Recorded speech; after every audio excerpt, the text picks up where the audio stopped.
right. What's Cody, up? the dude who What's loves up? movies. Welcome Brandon. to the 37th episode, sir, of Planet Dirty. Are you Here wearing we a are. sailor's hat?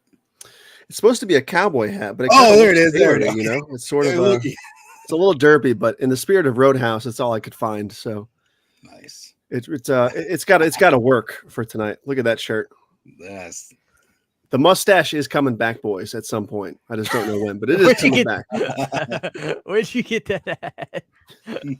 This is my daughter's cowboy hat that I mentioned to you earlier. I scrambled in her bedroom like 5 minutes ago to find it, and here it is. It's perfect. Dude, you're killing it. I love it. Let me get this out. Let me read these so you can see Cody. Thank you, Saturn Video, with a $10 super chat. After the fallout of the Nutty Doomsday, the Butter Realm is soon invaded by a swarm of flying DVDs. CHH and the Butterman form a Halloween Voltron. Brandon, we formed a Voltron? I don't say diva. I don't say, God damn it. Yes, you do. Son of a bitch. You do. We formed a Voltron in the form of an old Jolly Rotten. Godspeed, boys. I tell you what, Cody. How about this for size? Diva D. It's always been Creepshow 2. One that we have is great value, so it's a Creepshow 2 also to me just feels like that perfect 80s time capsule. You know what I mean? Like with the Firebird and the second sequence and all that stuff. The one that we have is great value, so it's a Walmart brand. It'll flip your lunch tray. We got a $5 super chat from Big K Movies and Games, Brandon. And he says, and I quote, I had a dream that my late grandpa was laying in his bed. He told me to come closer. I did. I told him I loved him. He then responded, beta male. Betas. Beta. Oh, man. All right, boys. You already have fun tonight. This is the Halloween, the RoadHouse, Halloween Hangover Hootenanny. Mm-hmm. Hootenanny. What are you drinking? Tropical 7-Up. Whoa. Can I get a rating on that? It's actually, yeah. It's actually disgusting.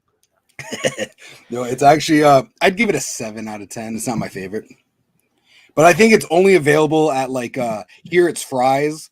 But I think maybe where you guys are at, it might be like a Krueger or something like that. Freddy Krueger? I don't. Yeah. All right, guys, let me address something right from the top. Thank you, Movie Junkie. I'll get to your super chat in just a second. After this, I'm never talking about this again. I'm not bringing it up again. You guys can talk about it in the chat. I don't care. But I'm after I mention this, I'm moving on. That's how I roll. Last night we did a Unita on Nick's channel. Unita's once a month now because that's all I can do, even with Planet Dirty. This is going to be a hell of a show tonight. If this is the last Planet Dirty we ever do, it's going to be the greatest show ever. It's not, but it's the same with Unita. I'm too busy. I have too much going on. My band's starting to fire things on all cylinders again. We're recording music. I don't have time to do frequent shows. So if you didn't know, Unita is now on Nick's channel. It's no longer on my channel. I figured, you know what? If I have to cut it back because of me, let me give him the show, right? I think that's fair, Cody. You agree with that? Yeah. So we had a show last night with Sean Clark. This was our third time talking to Sean. We had talked to Sean twice. It was always so fun. Had a great time with Sean. But we had him live last night. And I'm going to get to you. I saw we got a super chat from Movie Junkie. I haven't forgotten you, Movie Junkie. We had a live last night with him. You know, we'd done 2 shows with Sean. You know, everything's been fine. Had a great time with him. And we kind of got blindsided because we asked him about Halloween 45. And apparently Piz made a video talking about the convention, and he had a good time. I know he enjoyed the convention, but I think the tour bus situation it didn't work out as well as he had hoped it did. And so he made a video. He has every right to sharing his grievances over said situation. And I think Sean didn't like Piz's video or whatever. And he started talking about a YouTuber last night. And it just got mean-spirited, guys. You know what I mean? Like it just got mean-spirited. And I think it was a little unbecoming to go that route. And it blindsided us, of course, when we realized, oh shit, he's talking about our buddy. So we were just sitting there like, oh my God, what the hell is going on? We just wanted to move on, you know? And of course, word got back to Piz about that, and I've talked to Piz on me and Nick's behalf, and we're cool with Piz. I mean, we didn't know that was going to happen, and I've known Piz for guys, I'm going to say like over 10 years now. He's one of my heroes. I love Piz. I started YouTube. I'm here right now. These people are in this chat right now, Brandon, because of Pizow. He inspired me to become a YouTuber. I looked at Piz and I said, if that guy can do it, I can do it. And I don't mean that in a, you know what that sounds like, Cody? I mean that as this country boy's talking about Friday the 13th. I can do it. So out of respect of just that alone, I decided let's get this thing off the internet. Let's just pull it. Because after it all was said and done, it was just like, it's just not cool. If you have a problem with what Piz said in the video, I mean, that's fine, but you don't have to get mean. Like, you don't have to talk about weight or anything like that. That's just not cool. That's you don't do that. So that happened. And then something else happened that was just kind of I don't know, guys, it just wasn't good. Like, I asked Sean, I said, hey man, you ever notice like people that go to these conventions, some of them get really handsy and they just touch people. I said, do you ever have clients have a problem with that? And what I was getting at was, you got some good looking women in these movies. Some of these guys, they're ready to give them a big old hug and a kiss. I was like, what I was trying to find out is, do you ever have these actors be like, Sean, we have to institute a rule, fist bumps only? Because I remember Kevin Yeager, Brandon, when I met Kevin Yeager, fist bump, no hugs, no shaking hands, fist bump. That's all he did. And I respected that. That's how the Dudley boys are. And he made a comment. I don't even want to say it. I just don't even want to say it. He made a comment that was just a little absurd and just not cool. Basically, he's saying like, well, a lot of horror fans are on the spectrum. And I don't know what he meant by that or what that's supposed to mean, if it's supposed to sound like a sly or something, but it just wasn't cool, and after that, me and Nick talked. We were just like, we can't have that kind of stuff on the internet. Let's just get rid of it, So I doubt, or I know for me, and I'll speak for Nick too, I'm not going to do anything again with Sean. All due respect, I hope he does his thing, but I can't, you know what I mean, guys? I can't do it. That's just not cool. So we pulled it off the internet, and I'll try to make up the month's show. I'll try to make it up. Probably be a little bit later towards the month, probably a little bit after that Thanksgiving movie comes out, which would be cool. We'd have something to talk about. But I'll try to make up the November show for the people that that didn't get to see the show last night. So hang tight, and just remember, it's not on my channel now; it's on Nick's channel. So we got that going on. But other than that, guys, I'm here to have a good time. I love my audience. I love everybody. I don't care what you look like. I don't care who you are. You're welcome on Planet. You're welcome at Planet Dirty. I mean, if Brandon's on this show, anybody is welcome. Anybody. That's right. That's so just know, of course, like me and Nick do not condone disparaging people, especially just getting mean spirited. It just wasn't cool, So guys, that's it. It's over. I'm moving on. I'm going to go through much harder things in life. Cody, you're going to go through much tougher things in life. So are you, Brandon. This is just one of them things. It is what it is. We're moving on. Just know that me and Nick will reschedule. I see him in the chat. What's up, Nick? We will reschedule. I'll do my best to kind of resituate November show. Hang tight. We'll tell you guys when it's coming. And we'll make up November show. So you guys will have an episode this month. That's the least we can do. I do apologize for those that missed it, but it is what it is, y'all. Anything you guys need to add to that, or you guys happy? You good to move on? Nick, if you have anything to say in the chat, I saw you. Nick basically, I saw when I pulled up the show, Nick had gone through everything with people before the show even started. So I think he's good, but I do want to say I did go to Halloween 45 and I did go and do the tour, and there was a lot of walking, but I also had a different experience than Piz. I was on a much better bus than Piz was. So I know that we had two totally different experiences. Yeah. Yeah. Well, look, regardless, that's Piz's right to voice his opinion on the matter. And it's also Sean's right to be able to rebut, but you just don't get mean. Yeah, I didn't see last night's show yet. I was going to watch it, but then I heard it was taken down. So It's gone. Never to be seen again. Brandon's like, shit, there goes my week. Anyway, all right, guys, let's have some fun. Let's get through we got Movie Junkie John here with a $4.99. What's up, guys? I wanted to see the Hell Yeah, Congrats one with Brandon's face. Cracks me up every time. Which one is he talking about, Brandon? I don't know. I'm not sure. What is he talking about? I want to see the Hell Yeah, Congrats one. I have no idea. Is that a super chat clip that I made? I wanted to see the Hell Yeah, Congrats. Oh, you made the one with it's the super chat video you made with Let me find it. what the hell's his name? The guy who's the fucking congratulations. That meme. What the hell's Oh, that okay. guy's Let me name? find Yeah, it. Let me find it. Let me find it. Hold on. Brandon works at a buffet, burned burgers. Post Malone. I think I That's found it. it. Yeah, he just said it. Yeah. I think I found it.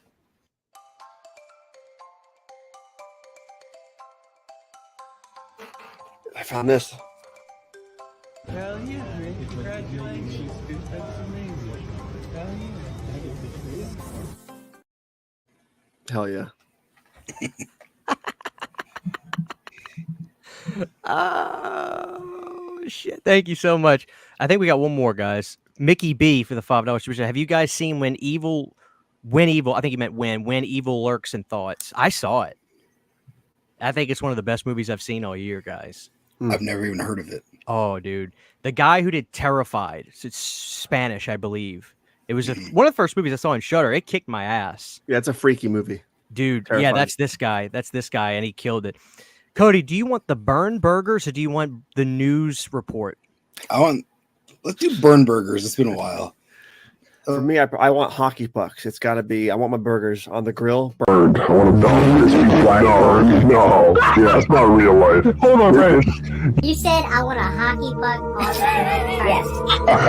Yeah. You are a nasty. So the ones that nobody wants and on the plate at a cookout, you're the one getting all those? Yeah, if I'm on the grill, the burgers are going to be fucking crispy. Really black. I do like, what's the guy? I'm hungry now.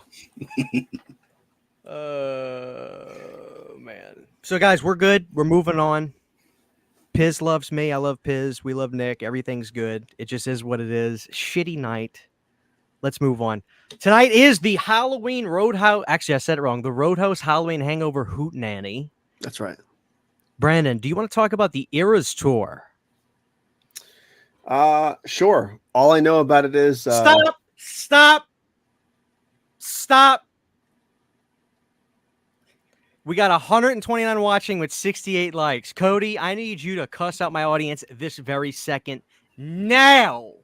I need you guys all to roundhouse kick that like button. And if you don't, the cocaine bear is going to run wild. He's not going to hibernate this year. You know what happened the last time I asked Brandon to tell the chat to like the stream, Cody? Well, He goes, hey, guys, I need y'all to like the roundhouse kick button. I think the phrase is lick the like button. Okay, lick it at least. If you're not going to kick it, lick it at least. Oh shit. All right, we're at 77, Brandon. We gotta get to 100 to start the show. Yeah, that's true. That's true. Scratch Bruno says that wasn't cussing out though. Cody, you don't curse, do you? Sometimes I fucking do. No. Oh my God. No, I cuss. It's just I just gotta get there. Hold on. I'm a very chill guy. Wow. Brandon, what do we have here, Brandon? So these are like 15 Taylor Swift posters that I stole from the theater the other night because they were just laying on a table. So I'm assuming they were free. I think they were. I am not, but my fiance loves Taylor Swift and my daughter loves Taylor Swift because of my fiance. So I figured I'd get these for her. Tie. I can show you incredible things. Magic, money, movies, pies. I'm not really a fan or familiar with her stuff, but oh my God, there's the posters. Look at that face. Brandon's like, it was just sitting there, so I thought they were for free. It was like I got I got all the Terrifier posters, right? But I'll show those in a minute. It? But on the same table they had all these. It's me. Hi, I'm the problem. It's me and me. Yeah, a lot of them. Who So- the hell is Tom Cruise? They were just sitting there on this table, so I just took them. Can I get a shout out for Taylor Swift in the chat? Brandon, what else did you take from the theater, Brandon? Well, so I walked up. So can I It's tell you my me. Terrifier? Hi. So I got my ticket It's me. for Terrifier 2. And I walked up to the desk. I was like, can I have a poster? I was like, can I have a lot of them? She's like, how much do you want? I'm like, give me a stack if you can. So she gave me like 15 posters or Thought he something. was a killer. First time that I saw him. And then I went back out after the movie and said, can I have the rest of them? Because it was the last showing. And they said, it's only one per ticket, but I'll give you 5 of them. And the guy didn't know I already had like a stack. Shake So I it took off. like Shake 8 more of them. So I have like 18 of these things. Those Shake look it off. thick too. Are those thick? Because mine's like really thin. He likes It's- some it's thick pretty boy. thin. It's pretty thin. Oh, okay. Thick ass boy. It's got a lot of them. Oh, guys, I am a Swiftie. Oh shit! Screenshot. Brandon, hold up your Swifty posters. Brandon, hold up your goddamn Swifty posters. Hold on, Brandon. Hold on. Y'all wait for me. Y'all wait for me. Hold up, damn it. Hold on. Swift eras. Don't take the picture yet. Hold up, Brandon. I'm not done. You son of a bitch. All right, 3, 2, 1.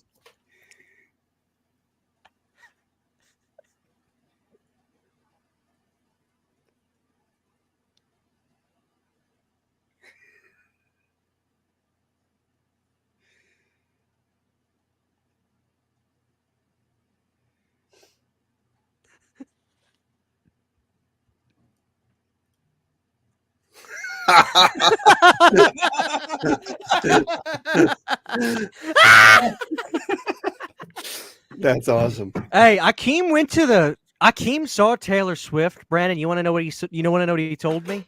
No. Mind you, Akeem is a grandson of one of the Pointer Sisters, one of the most legendary groups in history. Okay, Right. Akeem said, "Christian, I've seen the greats. I've seen Prince. Damn. I've seen Michael That's Jackson." I'm jealous of for that. Yeah. And Michael Jackson. Damn. He said, Fucking A.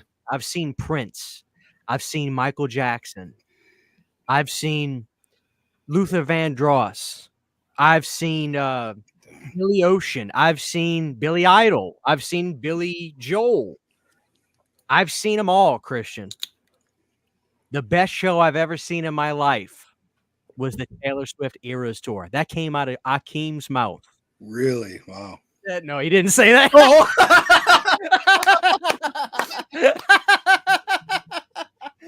He's probably listening to this like, Mom, what are you talking about? I was like, better than Prince? Better than Michael Jackson? Billy Ocean? Brandon, let me ask you guys a question. And for the chat, let me ask you guys a question. Look at this. Iron Wolf is a Swiftie. I know he's a Swiftie. Listen to me, Brandon. I'm going to ask you a question. I'm going to ask the chat a question. I'm going to ask Cody a question. What is the greatest pop song ever written? I'm talking the greatest pop song ever written, Brandon. Does Thriller count? Yeah. Sure, that's pop. Then it's Thriller. Yeah. I'm going to tell you why you're close, but I'm going to tell you why It's you're either wrong. Thriller or it's Beat It. That's on I was my gonna, two I was, choices. I was gonna No! say beat it. The greatest pop song of all time is The Way You Make Me Feel by Michael Jackson. In my opinion, Brandon. Hey, pretty baby with the High heels on. You know what's better than The Way You Make Me Feel? Remember the Time. Oh, Way you better. Are you guys a fan of that? What was Jackson's album he put out in like 91? What was it called, Cody? history. Yes. No. Fantastic. Wasn't that 95? That wasn't 95? I thought It's History kinda- was it's kinda- 91. It was? History yeah, was there's 91. history and that had black and white on it. I thought it Black was and white. 91 because before that was Bad and then Thriller and then History, past, present, future was 95. Damn, you're right. Oh, okay. So what was John, 91? Get out of here, you mother. Y'all are frauds. Y'all ain't Michael Jackson fans.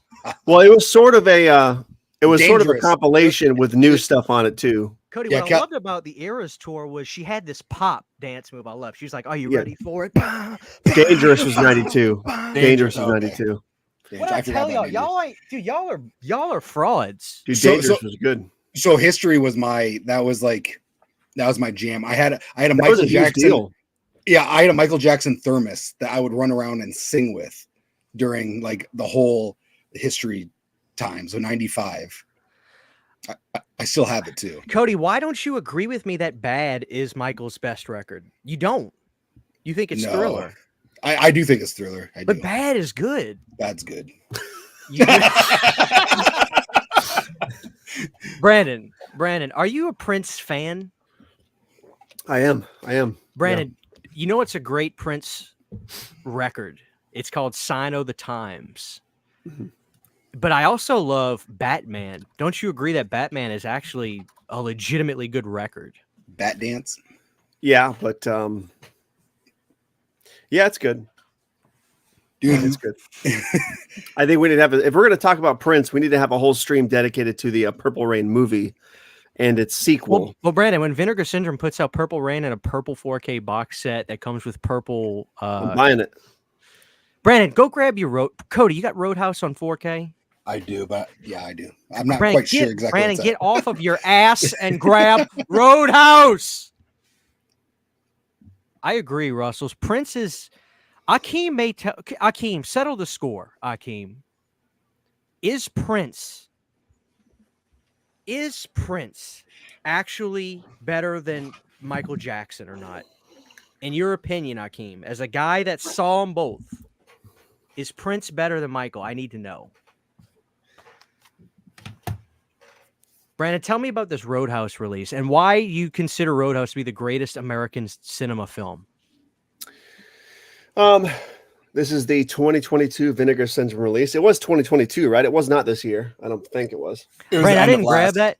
Brandon, I didn't grab that, and I beat my head against a steel post the other day because I didn't buy this. It. No, because I'm an idiot who decided I needed to buy 7 more copies of Friday the 13th Part 3.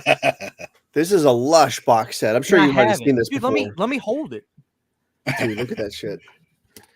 It's nice. Vinegar Syndrome is so expensive, but I can't deny how fucking awesome their box sets are. Like, it's such good quality stuff, man. Mm-hmm. Dude, look at this shit, man. You can't see anything I'm showing you probably, but it's I can see it. Brandon, what is your favorite moment in RoadHouse? Favorite moment? I think when he grabs the dude by the boot and he says, what the hell does he say right there? And he kicks the guy out by his foot. He drags him out and they start whipping the shit out of him. What does he say? That line right there. You're pretty stupid or something like that. What the fuck is the line right there? Dude, that's such a nice release. I can't believe Cody didn't grab it. I do have it. Oh, that was me that didn't grab it. Oh, dude, that's day one purchase. Hold on, Cody. Stand up a little bit. Is that Casper? Look at that. Brandon, look at that. Yep. Is that a promotional tee? It's newer, but it does have like the get an afterlife and then the date it came out. Where you find is that company that makes the Lionheart jacket, whatever it was? Lionheart Target. No, man, there's just so many of these places. I think I got this from maybe Pentagram Peter Pan. Maybe. I'm not 100% sure. It's either that or Cinema Slime. I feel like the real t-shirt companies you got to look out for now are these like really little ones. Like, don't get me wrong, I love I have that, Brandon. I convinced myself that was all I needed. I don't have that. That's a chump release. That's a I don't physical media right release. I have both those. I was perfectly happy with the Shout Select too, so that's what I have. I haven't. I've still not. I haven't popped this in yet, so I haven't watched the 4K yet. Still. You're too stupid to have a good time, is what Dalton says the line is. Yes, that's correct. Okay. That's the fucking best part, I think. They don't have a RoadHouse 2, do they? They do. Oh yeah. Don't ever watch it. Cody, where's the RoadHouse 2 hat? Last call for action. There's it has what's his name? What's his name? Son. Busey's son as the villain. God, it's garbage, dude. Cody, listen to me. It's about Dalton's son, and Dalton's dead. He died in a fight, right? Or can't? Did he die of a fight? I can't remember. He died in a fight. I'm pretty sure. Yeah, I'm like, man. Cody, let me ask you a question, a legitimate question. I need you to put your thinking cap on for this. Brandon, I need you to calm down. All right. All right. Is Ernest Scared Stupid the best Ernest movie? I'm gonna let Brandon answer first. In the 90s, I would have said yes because I saw it in theaters, but I think Ernest Saves Christmas is probably the best. I think you're full of crap. I think I'm right. Cody, you're not shaking your head in agreement, are you? No, I think Ernest Scared Stupid is the best. I think Ernest Saves Christmas is the second to the best. Wait a minute. What about Ernest Goes to Prison? Camp? What about Ernest Goes Ernest to Goes to Jail? Ernest Goes to Camp is my least favorite out of the 4 Disney. Well, here's the question. Is Scared Stupid the most mainstream Ernest film that you guys can remember? Because I feel like that movie was a big deal when it came out way back in the day. I saw Ernest Goes to Camp on TV the most, as weird as that sounds. See, I saw Ernest Saves Christmas. It was on every year. You know what I mean, Vern? A lot of them went straight to VHS. I think Camp was the first one, right? No, so yeah. So it goes Camp, Prison, right? I think it's Camp, Prison, or no, Camp. I haven't. I don't know actually, but I know that this is the last one that went to theaters, and then after this is when he went Disney to school and stuff. Yeah, and Disney gave up on them. I want to say real quick, Brandon, Ken Mid-Level Media was talking mad smack about you. Oh, is that right? He said, something, Christian, like Brandon, he don't know what he's talking about. I said, about what? He goes, about anything. Just listen to him. It's the story of my life, man. I'm just kidding. I guarantee you Ken didn't say that. I know Ken didn't say that. I love Ken's. Have you seen Ken on TikTok? No. I love it. He gets a burst of energy. Mm-hmm. He gets a burst of energy. I love his TikToks. I love him in his streams. Ken does. He talks like this in his streams. All right. He keeps it real chill. You pull him up on TikTok, Brandon. It's like this is Ken on stream, right? He's just chill. You pull up TikTok. What's up, guys? We got the new box set we got the new Halloween Vicious box set. It's fucking awesome. Like, that's it. And then you see him in dude, Ken, that was awesome. He's like, thank you very much. I appreciate that. Ken is a Dr. Jekyll. He's Jekyll and Hyde, Cody. He is. Brandon, can you take that Nintendo cover? Hold on. I got a job for you, Brandon. You ready for this? Dr. Jekyll Ness. Brandon, I need you to do me a favor. I'm going to sell this shirt on tpublic.com. Jack Russell. I need you to take this image, Dr. Jekyll, Mr. Hyde, the video game for Nintendo, Brandon, which is a terrible game. I need you to superimpose Ken Mid-Level Media's face on it with his consent and IP, of course. And we're going to call him Dr. Jekyll and Mr. Hyde. All right. Why does it look like Charles Grodin, the dad from Beethoven, doesn't it? It does look like him, dude. Holy crap. I thought it looked like Two-Face from Batman. That was a great nerd episode that just came out a couple weeks ago, too. I want to say, though, legitimately, Ken is such an inspiration. I've never seen anybody work as hard as he does. I saw his live stream today. He had over 300 people watching him, and it's just so impressive. But he earned it. Everything he's got. I really do. I love Ken. I look up to Ken, and he's a good guy. I love poking fun at him. I poke fun of the people I like. So just for the record, in case anybody thinks I'm being mean, I love Ken. But yes, we are going to make that. He's going to give me consent. I know he will. We're going to make the Dr. Jekyll, Mr. Hyde Ken tee. So there's that. So you consider Scared Stupid the best, Cody. Now, is that an original? That's an original.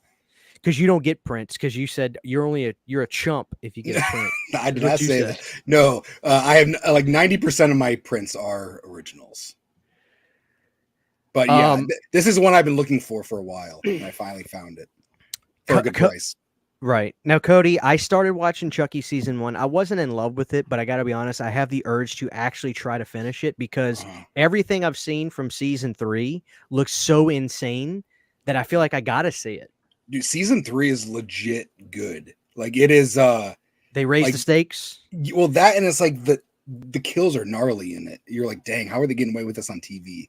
Kind of thing. Well, what do you think sparked season 3 to be what it is? Do you think there was a lot of people not very happy with season 2. Like season 2, you had to be like a ride or die to like season 2. That's kind of like Brandon with that damn Twisted Metal crap. So damn good. He loves Twisted Metal. Fucking fantastic show, dude. The most Florida thing you've ever heard of, dude. I can't wait to watch Twisted Metal. Dude, it was so good. That show blew my balls off, dude. I watched it because of Brandon, and it blew my balls off. I watched it all in one night. There we go. One night. Yeah, I remember messaging Brandon. Right. It was 5 o'clock my time, so like 2 o'clock or like 7 o'clock his time in the morning, and he's like, "Have you not gone to bed?" I was like, "No." Yeah. Oh man. Chucky literally shoved a baseball bat down a guy's throat. Jesus. We got a lovely chat here tonight, guys. I'm looking at y'all's comments. I've only seen Chucky season 1. Chucky, I remember Akeem posted something on his, and it was a picture of Chucky, and Chucky looked like he was 90 years old. Yeah, he's like Crypt Keeper Chucky. Fuck. Yeah, he's like it's Crypt Keeper Chucky. I'm looking forward to it. I'm gonna put Brandon in charge for a second. I'm gonna go get a cold pop. All right, Brandon. A cold pop. A cold pop. I'll be right back. Do you call it pop, Brandon? Do you call it pop there in Florida? No, we call it soda. But all my relatives from the north say soda pop, or just pop. Yeah. So where I'm from in Michigan, we call it pop, and then now here in Arizona, they call it soda. But I still call it pop. I can't find myself to call it soda. Yeah, something about the word pop makes it sound so much more delicious than it is. You know, pop. Give me a cold pop. That sounds fucking delicious.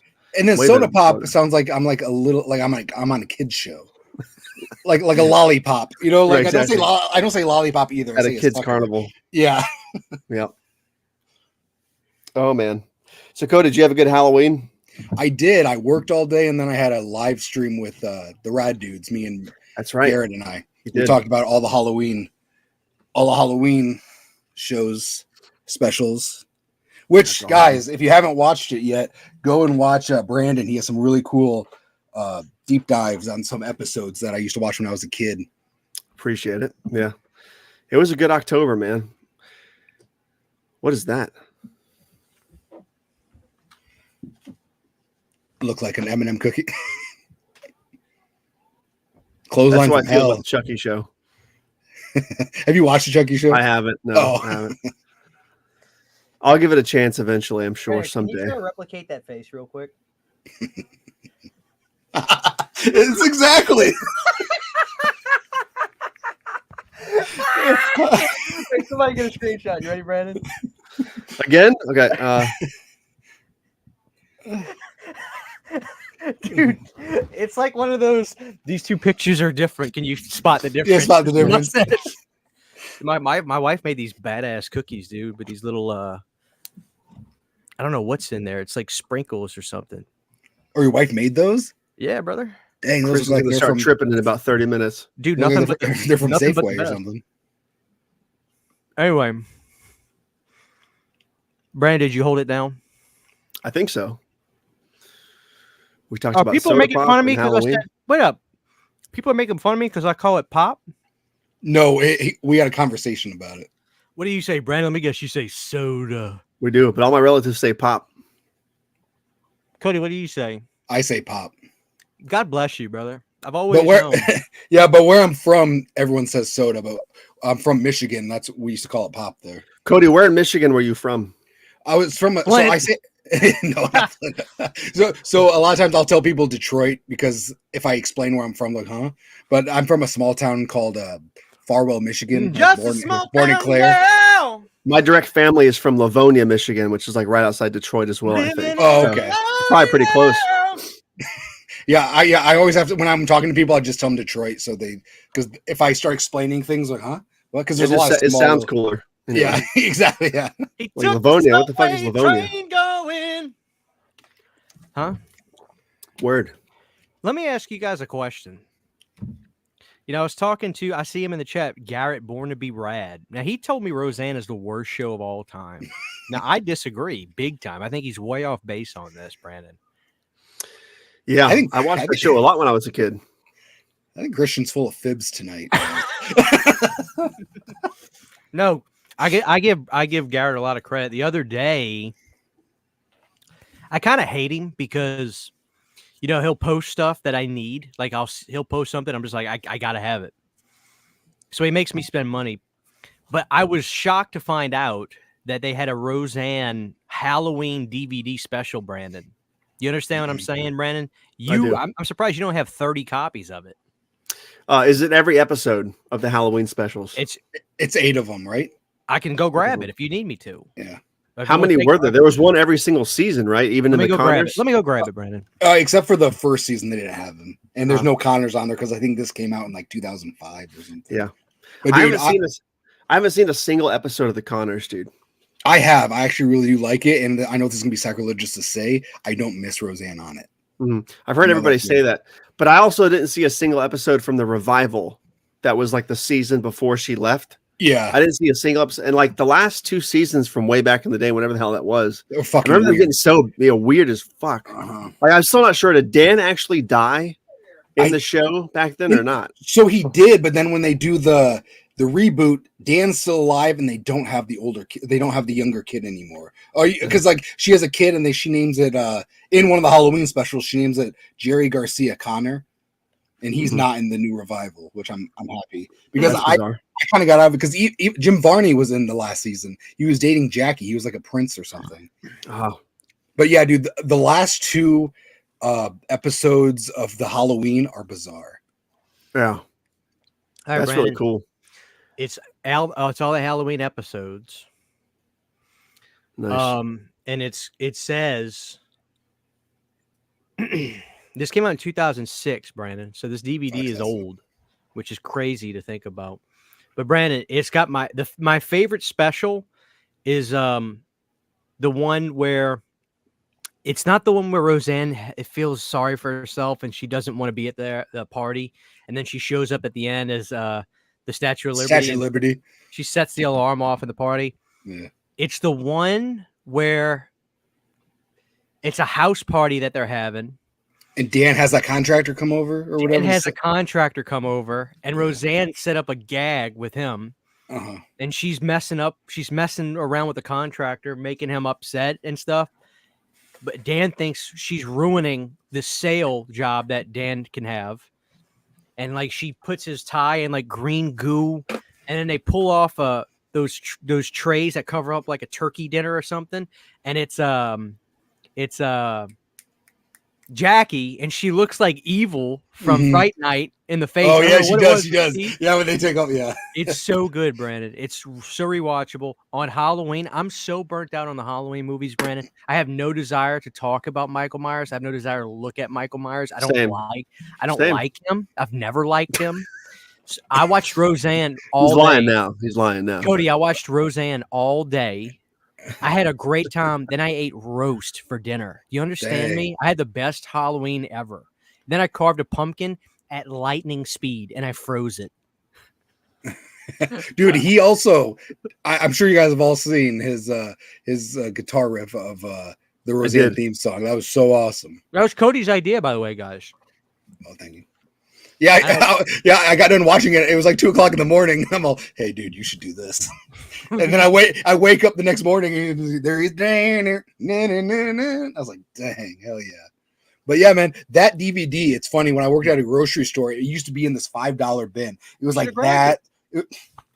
I'm sorry. I mean, this is a long time ago.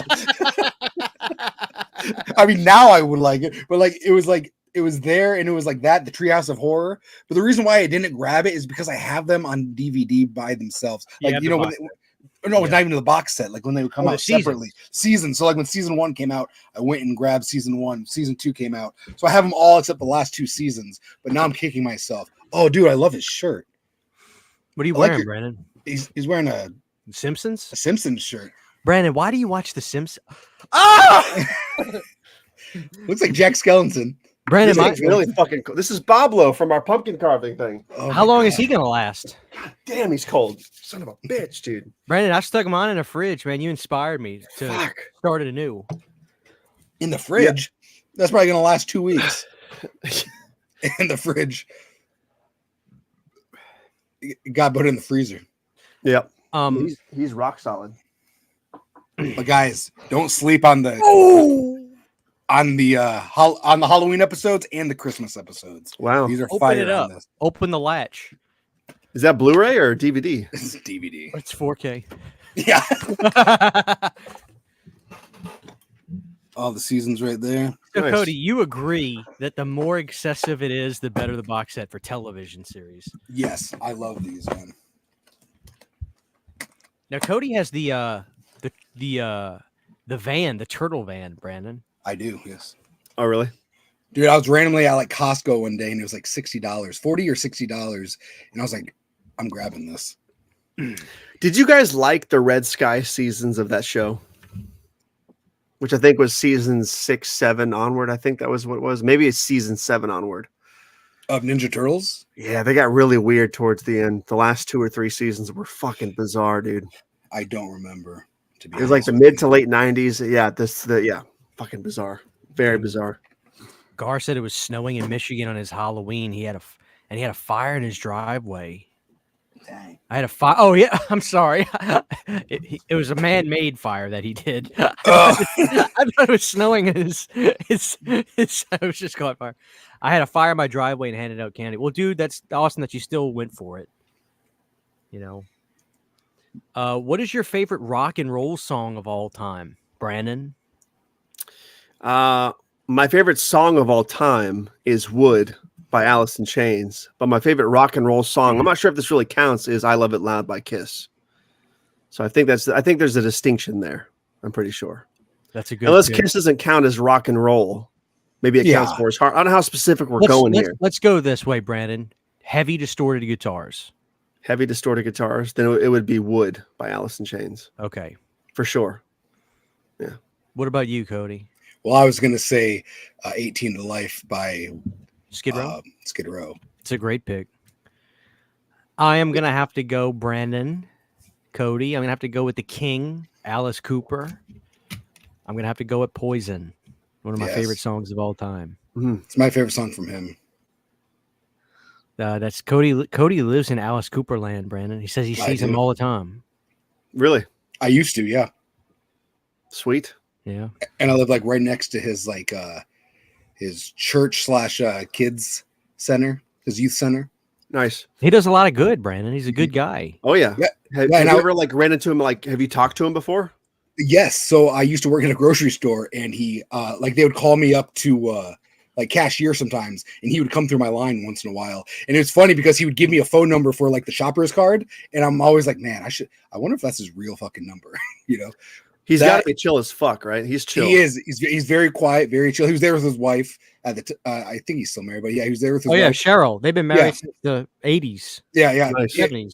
yeah. He's very, very like quiet. He's like, hey, how you doing? You know, he's very nice, and I just want to go Milwaukee. You know, I just want to talk to him about. but I don't. Land. Or the good land. Good land. The good land. But I want to say that he used to tip our baggers too. Like, you know, like even if it was just like 3 items, he'd give them like $20. Nice. Yeah, but yeah, he was a very nice guy, and my cousin used to deliver pizzas, and he would deliver pizzas to Alice Cooper's house. So I know where Alice Cooper lives as well. That's awesome. Yeah, and it's not that far away either.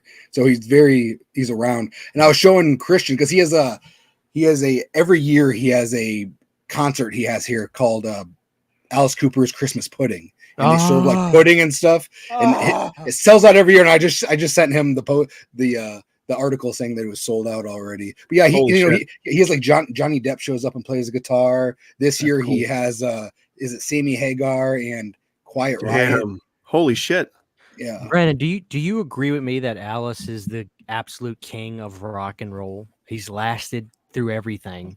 He survived every era of rock. He survived the drugs of the 60s and 70s. He survived the new wave of the 80s. He survived and thrived in hair metal, survived grunge, survived new metal. He survived everything. How many artists can you think of that have gone the distance he has? Yeah. And stayed relevant. The only other person who I think is up there would be Ozzy, I'm assuming, right? There's the last of the solo acts in that way. I agree. I totally respect that everybody in the world would probably say Ozzy is better than Alice, but to me, no chance in hell. Alice is the king. He created shock rock. like Alice, no other. Alice Cooper does the used car salesman commercials out here too. Oh, come dude, on, you gotta come on down to Honda, blah blah blah. Dude, that's awesome. He's just Brandon. He's my hero. I love Alice. He's got the greatest discography I've ever seen. So, do you guys remember the Great Malenko by ICP from way back in the day? I don't listen to that crap. There was an opening intro on that record. It's like a guy making a speech, and it's Alice Cooper. He did the whole intro thing, like in a very theatrical way. It's fucking awesome, dude. I know. I love that song. You're lying to me. So I saw Justin Smith's question to me about Slipknot, and yes, Justin, I am very much still backing Slipknot, even though they fired the new drummer. Bro, they can't. Stupid decision. You know why? Because 5 members left, dude. Because Corey Taylor's an egomaniac. Corey and Clown make terrible decisions. I'll just say it. Jump in this, Cody. So Corey Taylor's another one who's out here all the time. Like he's always. We have this toy shop near my house, and he's always there just shopping. So I don't know if he has a house out here or what, but he's out here all the time with Alice Cooper. Yeah, I like Corey Taylor. I like Sean Cran, which is Clown. But I think they're making some bad decisions for Slipknot. I'll just say that because Jay Weinberg was, I think, a better drummer than Joey Jordison. I don't know if you guys listen to Slipknot, but they just fired their newest drummer. Well, he's been drumming for like 9 years now, but they just fired him. I think that's what happened, but he's gone. So there's 5 members left out of the 9. Yeah. So I was gonna say, I don't know much about Slipknot, so there's just like a couple of them. Yeah, they had some deaths. Like there's still 9 members, but there's only 5 original members left now. So it fucking sucks, dude. You know what the issue is with Slipknot, Brandon? There's too many people. It's all just sounds like crap. You don't like Slipknot? You know what? I that's not true. I do like some Slipknot songs, Brandon, but you know what it is? Like I like the heavy shit, the real heavy screaming shit. I used to be into it big time. I don't like it anymore. I'm like Cody. Give me a great singer. Give me a good Taylor Swift song. Give me a good song. Give me a Brandon. You know what the fish bite on? They bite on a hook. Michael Bolton. Michael Bolton, Brandon. How can we be lovers if we can't be friends? Brandon, you feel me? You feel that? I feel you. Do you like Stone Sour, Brandon? Corey I'm Taylor's not a fan. project. I think it's too fucking whiny. I don't like it. I think you're off base, Brandon. Corey Taylor, I like Corey Taylor. I like Slipknot, but there's a lot of cheese in Slipknot that I don't like. And usually it's when Corey Taylor's doing his melodic stuff. He sounds good, but a lot of it's just I cringe for a lot of it. You know? Well, Brandon, let me put it to you like this. Let me settle this. The fact of the matter is, Slipknot, they're washed up. They're done, brother. They had their run. They're over with. I saw them in 2014 last. No. Yeah, 2014 was last. He just no-sold that completely.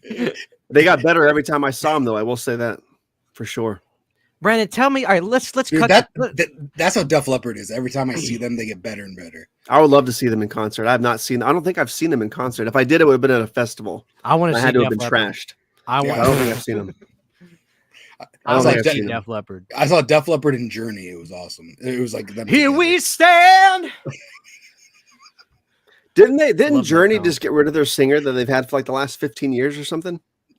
Arnell? The Filipino guy? That guy's good. Yeah, they got rid of him, I think, didn't they?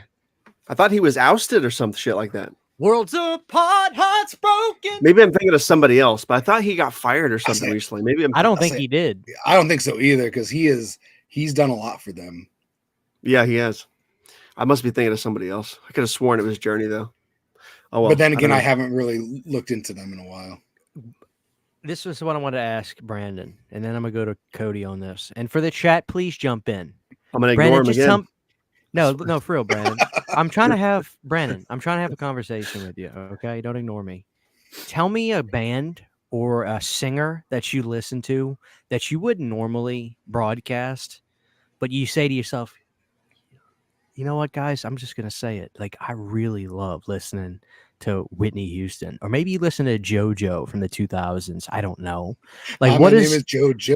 Come on, man. Oh, dude. Hey, I'm totally a Spice Girls fanatic. You are a damn lie. You are not a Spice Girls fan. Not a fanatic, but Spice Girls was it. Cody knows what I'm talking about back in the 90s. I don't think he does. No, I I'll be honest with you, man. I was a boy in '96, so back You in the were? 90s. Really? Back in the 90s. Let me tell you something. Back in the 90s, me and Shanna, who's my fiance, and her brother, we probably wore out the Spice World videotape, and we have this now on DVD. dude, I was gonna marry. Dude, he had that ready to go. I was gonna marry Ginger Spice. Yeah, it that was a thing, man. And like we still like Isabella's into the music. We listen to it in the car sometimes, and like the shit sounds pretty good. Yeah. It sounds good. So basically, Brandon, when you listen to, thank you, Nick Smith, for the $2. When you listen to Spice Girls, you basically say, It's fucking fantastic. Unapologetically. Dude, they just came out with the 25th anniversary of the Spice Girls CD that I have. It's like in like this nice tin and everything. And this is like Nice. I think in 2020 or something. here's the fact of the matter, Cody. I'm just going to let you go next. Chris is like, I was a fan of Spice Girls too. That's not true. Me and Cody actually bond over Celine Dion. We're big Celine Dion fans, Brandon. I never got into her.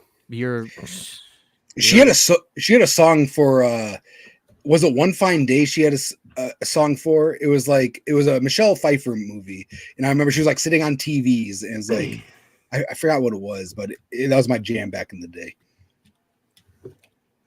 New Kids on the Block.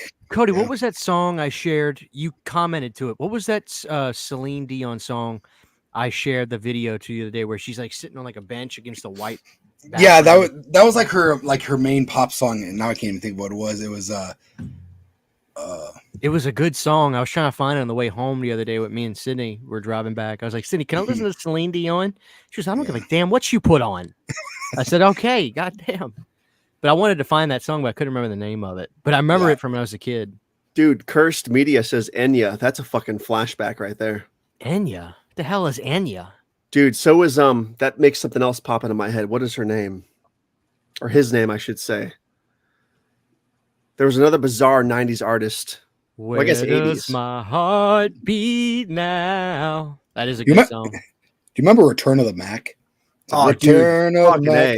A. That's a jam. That's an anthem Right. now at this point. Mm-hmm. But here's the thing about Cody, though.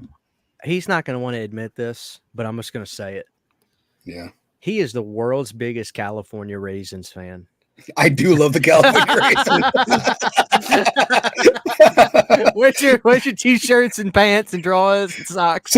So California Raisins was a little bit before my time, but my sister is 4 years older than me, so she had all that stuff. When So you were a boy? yeah, so I would watch it. She has little figures and stuff I used to play with. Yeah, California Raisins are the shit. Brandon, do you like raisins? Dude, raisins are... Dude, listen to me. Check this out. I'm going to blow your fucking mind right now. Ritz crackers, peanut butter, raisins. It'll flip your lunch tray. It'll absolutely fucking change your life. I promise. Say it again.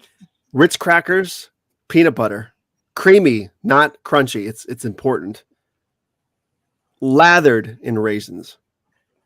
Okay. Dude, my elementary school used to do this thing called Spraisins, where they would like soak raisins overnight in Sprite, and then they'd sell them to you for like 50 cents the next day. Yeah. That's weird. Were they That's wet highway or robbery. dried out? Yeah, they were wet. They were good, but I don't know. Like this was the 90s, so That's very bizarre. we just ate whatever. Guys, we got another $5 super chat from Nick Smith. I appreciate you, Nick. Let me give you a classic. With all these nicknames, everyone that I accumulate like 3 pounds of fat. With that being said, did anyone like the band A Perfect Circle? I'm going to say Brandon's not a fan. I'm pretty sure I saw them in concert. I might have owned the first record.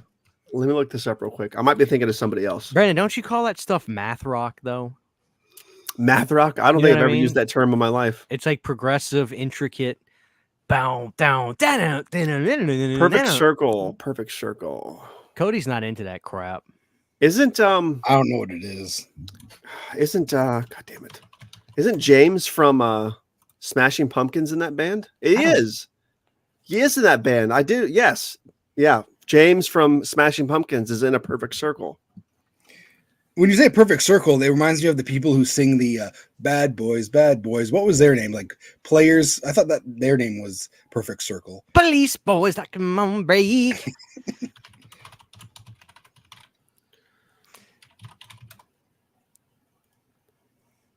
Inner circle. Inner circle. Okay.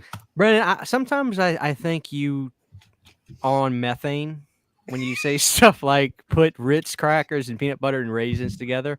But the thing is, every time I think you're making it up, I say to myself, what if he's right and it does taste really good? It'll blow your mind. I promise. Remember Ritz that one crackers, guy? peanut butter, raisins. You remember that one guy that took the butter dud challenge on video? He did. That was Killer Pizza. I Dude, think I he's in the haven't chat. heard. Okay. We haven't heard from You him swear- since. I was gonna say, Brandon, I haven't heard from him since. He's around, I promise. He's making content.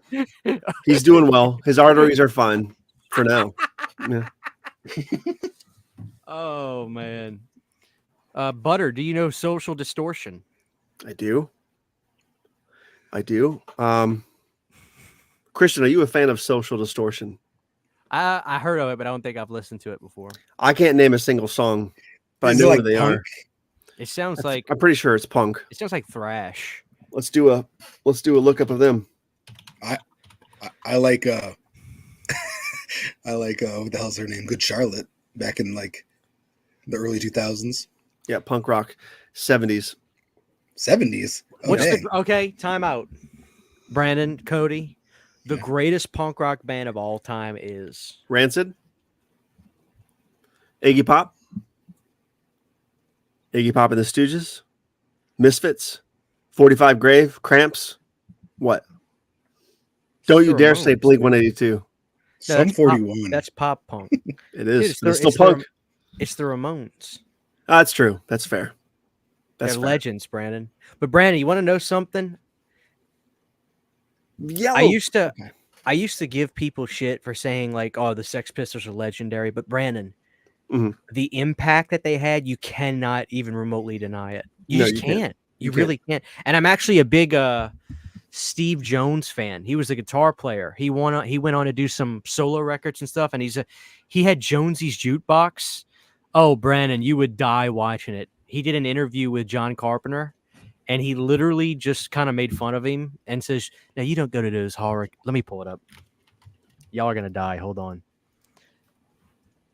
So while you're looking that up, I have to ask, do you think the Ramones had a bigger impact on punk rock as a whole than the Stooges did? Oh, definitely. As far as the sound goes? I think Iggy is and always will be an underground legend. He's not a sensation in pop culture, but musicians and bands will tell you Iggy is in fact one of the greatest of all time. One of the greatest performers. You know, the grandfather of punk. I think I love Iggy. Cody, have you ever listened to his record from '86? It's called Blah Blah Blah. Whose record? Iggy Pop. You would love it. Oh, dude, I don't think I have. listen. You would love it. It was produced by David Bowie. Oh, okay. It's so good. We're gonna get back to talking about RoadHouse. Give me a goddamn second. We're working here. You know, We actually wanted to surprise Brandon. Brandon, we're talking about this movie tonight. Oh God, I'm leaving. Goodbye. You got the Steelbook there, buddy, Brandon? I do. Yeah, Okay. it's coming in the mail. It got delayed. I better not play any of this. It'll get my video taken down. This is from an actual legitimate YouTube channel. Brandon, can I get your thoughts on this? Cody made me a big believer of this show. It's called Alf. Thoughts on Alf? I watched it a lot when I was a kid. I can't remember much about it. I haven't seen it in probably 30 years. Literally, Did you have literally the 30 stuffed years animal? now.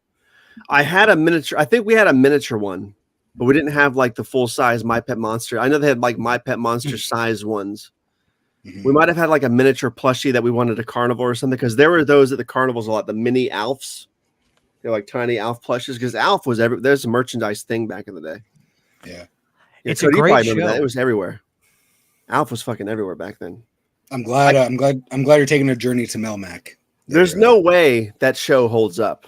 You're There's full no of way crap, it's good. brother. I Dude, can't. it's really good. I can't imagine Alf- going back to that show and having it be good. It's fun. I don't remember a thing about. Like, I remember dinosaurs. I remember Roseanne. All the old shows I watched growing up, but Alf has left my fucking mind almost entirely. That's why you're gonna change that. I really like Brandon. I really like it. It just makes you feel really good. It's one of those shows. I swear. It's fun. And to think about that was on primetime TV. Like families were sitting down to watch that show. That's a show that would be like on like Nickelodeon at 3 p.m. now. Mm-hmm. I love the show, Brandon. Let me show you. When are we getting elf melts? Dude, this holiday season is going to be fire. I can just tell you that. Those planes and trains melts better be back, and they better be the same damn formula. God damn it. If you make elf melts, Shannon will buy them. If I make elf melts, I'm keeping them all to elf myself. melts. I think you said elf melts. Oh, elf? Like yeah, we're gonna make maple syrup ones.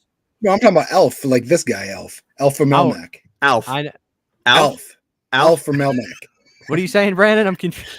I'm saying elf. I'm saying elf. Elf. You guys are saying elf. I'm talking about elf, like the Will Ferrell movie. No, I'm talking about elf, the thing we're talking about. Brandon, look at this. Ryan Reynolds admits to an irrational love for Alf. He's a big fan of the show. You know what I mean? Dude, you have the cartoons on that pack that you have too, right? Or that we have. Yeah, it's on there. Dude, Alf could easily turn into a horror show if they wanted to. Oh yeah, dude, he's freaking eating cats. Yeah, it's a yeah, great, dude. Brandon, I Bobby, think you'd love it. If you go I saw that too, Bobby. He said John Ritter with Elf. I saw that picture real quick. Brandon, you want to know what's? This is one of the episodes of Alf. I was talking to Cody about this. Made me laugh. Alf is trying to make some money, but he can't leave the house, right? Because people know an alien's on Earth, and then the government will steal him. So he ordered $4,000 of makeup cosmetics from Avon. Remember those Avon? They called them the old Avon ladies. He ordered $4,000 of Avon makeup, and then set up a Avon party at the house and invited a bunch of like women in the neighborhood. And like the family's freaking out, and these women just showed up and bought all the makeup. And like it was that stupid. But something about it, it's so good. You know, it's so funny. But there's another show, Brandon. I'm a big fan of the show. Picked it up today on DVD. And if you don't like this show, this will be the last Planet Dirty we ever do. Talking about Frasier. Oh yeah. Salad and scrambled eggs. Yeah, that's a fantastic show. Now, Brandon, when I first found out about Frasier, I finished we bought Cheers on DVD. And me and Sydney, Brandon, we watched every episode. And we thought the last seasons were going to be garbage. But when Woody Harrelson comes in and everything, we liked it. You know? Yeah. Even when Kirstie Alley comes in, you would think it was going to start to get weak because they're so far in it. Like it just got better. It was so good. And that last episode was killer. You know? It was. So when I finished that, my wife was telling me, oh, well, you know, my dad, when I was a kid, he always watched Frasier. And I was like, oh, that was his favorite character? She goes, no, like the show. I said, what are you talking about? She's like, they made a spinoff. It's called Frasier. I said, oh, I bet that lasted 3 years. She goes, no, Christian, it lasted like big, yeah. 11 seasons, I think. Isn't that fucking crazy, dude? Like he started playing that character in 82. So from 82 to like 2002, he played that character every season straight, basically, because he was in Cheers season 2 onwards until the finale. Then Frasier started the year after, I think. So like 30 years straight of playing Frasier is fucking insane, dude. It is, right? And like now he's back. I haven't watched the new show, but I want to watch it. I've heard good things, actually. I've heard everybody say it was good somehow. I can't believe it. There's no way it's good, but I have to check it out. I think Frasier's the only original cast member back. Too. Yeah, which is bizarre because he's in Boston. So like, where's Sam? Like, where's Woody? Where's the bar? Oh, is he in Boston? I thought I thought he was in Paris for some reason, but I could. Maybe I'm wrong. I thought the show he was back to Boston, but hopefully that would make more sense. Yeah, if he's in Paris. Because I know Niles isn't in it. He refused to come back. Yeah, that sucks. And the dad just died like 2 years ago. But yeah, Frasier was a fucking killer show, dude. It was smart. You know, it was different. It felt different from Cheers. I like the same. Yeah, it was great. I love Frasier. The funny thing was, if you remember, when Frasier comes into the fold in Cheers, you kind of don't like him because he kind of took away the broad from who's the star of the show? From Sam. He kind of took the girl away. Yeah. You know, so you kind of said to yourself, I don't know about this Frasier guy. Then she dumps Frasier's ass, and then you see Frasier being all vulnerable, just sitting at the bar drinking, and you say, you know what, this guy's not half bad, you know? And just to see how much I love Freddy. And you know, I love Brandon. I am a sucker for radio aesthetic. That's why the reason I bought this microphone, even though I don't use it all the time on these shows, is because like this is the Howard Stern mic, and Frasier uses this mic in the show. I'm listening. So like that's the reason I'm such a fan of radio aesthetic that I got the RE20 mic. And I just love the fact that he is a doctor in, that does a radio show. And he's just it's a smart show. It's like, I hate to say intelligent humor, but it's not, it's just different. It's such a different kind of show with humor that I love it. Akeem's asking about Friends. I want to say rest in peace to, we just lost one of the actors, if Cody will remind me his name. Matthew Perry. Matthew Perry, rest in peace. I think his body just kind of gave out. He had abused drugs for a while, and I think he was trying to get clean, but his body just couldn't do it. I think he had like cardiac arrest while he was in a hot tub. The first autopsy was inconclusive, and I think he was clean, but I'm sure too. all those years, I'm sure he's wore out for sure. And swimming in that hot water, it's very sad. Jesse asked if I was a fan of Night Court. I haven't seen Night Court. Episodes, but a few episodes I've seen it. You've got to see it. I think there's only 3 seasons, right? No, there's more than 3 seasons. Yeah, there's more than 3 seasons. And the new one, I watched the new one, but it's not nearly as good. Yeah. Yeah, I need to watch that too. I'm curious about the new one for sure. You're going to be disappointed, most likely. That's what I figured. But I still the daughter of the original judge, right? Yeah, she's the daughter. Yeah, she's from Big Bang Theory, and then the one guy I'm gonna go grab another Coke. I'll be right back. Is the only one that's back. The John Larroquette. John Larroquette. He's like the best part of the show, obviously. But yeah, I was hoping that what's his name would come back, but he just passed away. Yeah, that sucks too. Like we're now at the age where everybody's dying. Mm-hmm. Both celebrity and older family members and all that shit. I know, it's crazy. It's fucking insane. Oh, and John Doe says there's 9 seasons of Night Court. Yeah, it was on pretty long. Do you remember when he went on? He had his own show called. It's not called Wayne's World, but Dave's World. Do you remember that? I don't know. It was like the early 90s. And I want to say that Dave's World. Yeah, and I remember liking that show, but I think that lasted like 3 seasons. And I want to say Haley Joel Osment was on it, but I'm probably wrong. That's probably like Jeff Foxworthy show. Dude, I think I remember this show. It looks really familiar. Like with him wearing the headphones and shit. Yeah. I love that show. Dude, wow, this is a weird. I'm not to like look up YouTube content of this. Bizarre, dude. That's bizarre. All right. I got a question for the chat. Give us 2 classic sitcom shows and say this or this. And me, Brandon, and Cody will have to be a tiebreaker for what the best show is between 2 shows. Okay. I think that sounds fun, Brandon. Yeah. All right. I watched a lot of shows back in the day. Brandon, I'm on a sitcom kick. I'm just watching a bunch of TV shows, dude.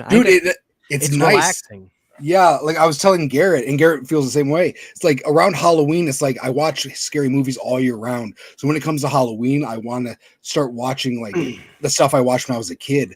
So like this year, it didn't feel like Halloween until I started watching those Halloween Roseanne episodes, which I haven't seen in years. And finally, it started feeling like Halloween for me. You know? Yeah. Well, I can't answer this one, but I'll guess anyway. Head of the class. Yeah, head of the class. I've never seen Roomies. I'm going Roomies. Justin Smith says Family Matters or Full House. Oh, dude. Oh man, I love them both. Family Matters. It's Family Matters for sure. I'm gonna go Full House. I like Full House the first few seasons. They got really weird though. Oh shit! You just pissed him off, Brandon. He got up and left the show. Look at the chair spinning. He's gone. Yeah, that chair's going, man. Don't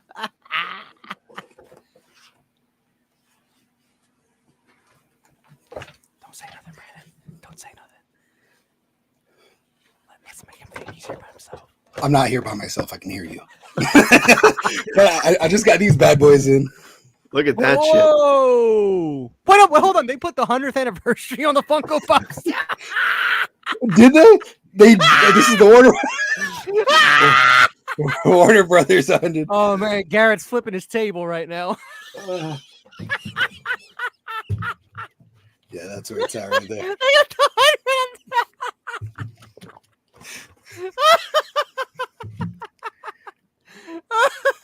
Wow.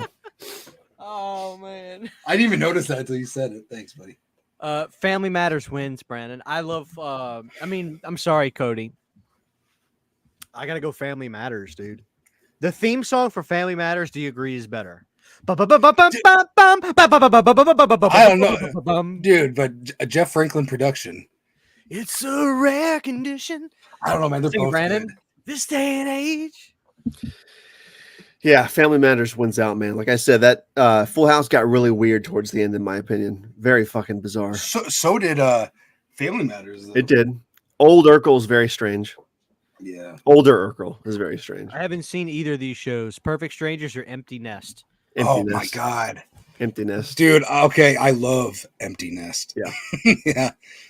Dude, and then he played this villain in a movie called Toys or Babes in Toyland. It freaked me out. Knight Rider or the A-Team?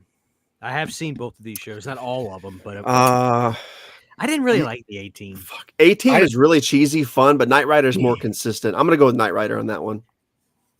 For better or for worse, Knight Rider for me. I really don't have a dog in that fight. You have to. You have to have a dog in the fight. Dude, okay, you know who the voice of the car is, right? Yeah, Mr. Michael Feeny. Jackson. Yes. Michael Jackson. Dude, that's even better. That's the remake. Oh, wait. Oh man, King of the Hill versus the Simpsons. Simpsons. Give me a one of the fucking greatest break, shows. dude. Hold on, Brandon.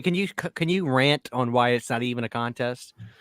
King of the Hill is a very good show. I liked it a lot, but The Simpsons is just, there was no other pop culture juggernaut when it came to TV shows like The Simpsons. I don't care any other show you can name that came out before that or since The Simpsons. There was nothing else like it. It's still on. It's still on, dude. Yeah, Bart Mania was a fucking palpable thing everywhere. Everybody do the Bart Man. Yeah, like late 80s, early 90s. I remember the early 90s era, obviously. Mm-hmm. But dude, that shit was thick, dude. It was everywhere. Best episode was the Michael Jackson episode to me. Fucking it was dude. I love the Bret Hart episode. I always have. Being a big fan, I just used to search it out and watch it. I have this. Do you have the action figure? Do you have the action figure? I have it, but I have no idea where I put it. Wow. I got it from Toys R Us like a decade ago when it came out. I think my favorite non-Treehouse of Horror episode is still the monorail episode. I fucking love that. Yeah, that one was a Conan O'Brien. But I think the best Treehouse of Horror episode was part 4, which is where they did the Dracula spoof, had the Gremlin spoof, all that. I like shit. the one with the evil Krusty doll. Clown Without Pity. That was Clown Without Pity. Horror 3. That was a great fucking episode. It had Dial Z for Zombies in it, dude. Treehouse of Horror episodes. People sleep on those. I'm gonna review every single one of those next year. Yeah, they could come out with a box set of just those. They should. I had a DVD of like the first 4 or 5 of them years ago, but I've sold it like a fucking idiot. So. And then I was talking to Garrett. He doesn't remember this episode, but do you remember the one where when Bart has a evil twin living upstairs? Yes, like in I think that was the 6th or 7th one. I thought it was a lot like later on, but I couldn't. I'm the pigeon rat. Yeah, I love that. Yeah, the pigeon rat. Yeah. Yep. Now, Brandon, let me ask y'all this. I was at the theater for the Simpsons movie. Did you guys go see it? Mm-hmm. Yeah. Opening night. Mm-hmm. I think I saw it 3 times in theaters. In one day? No.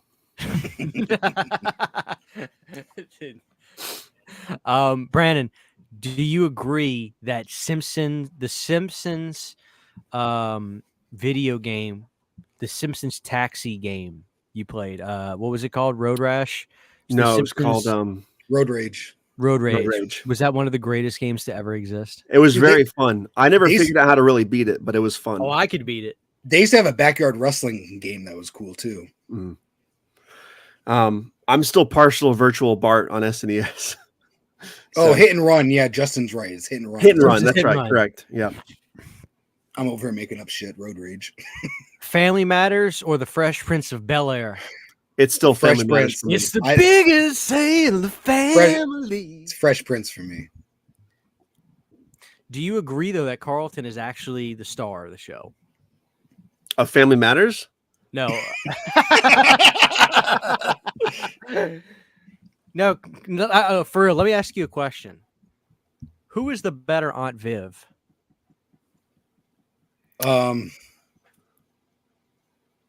first one? First one?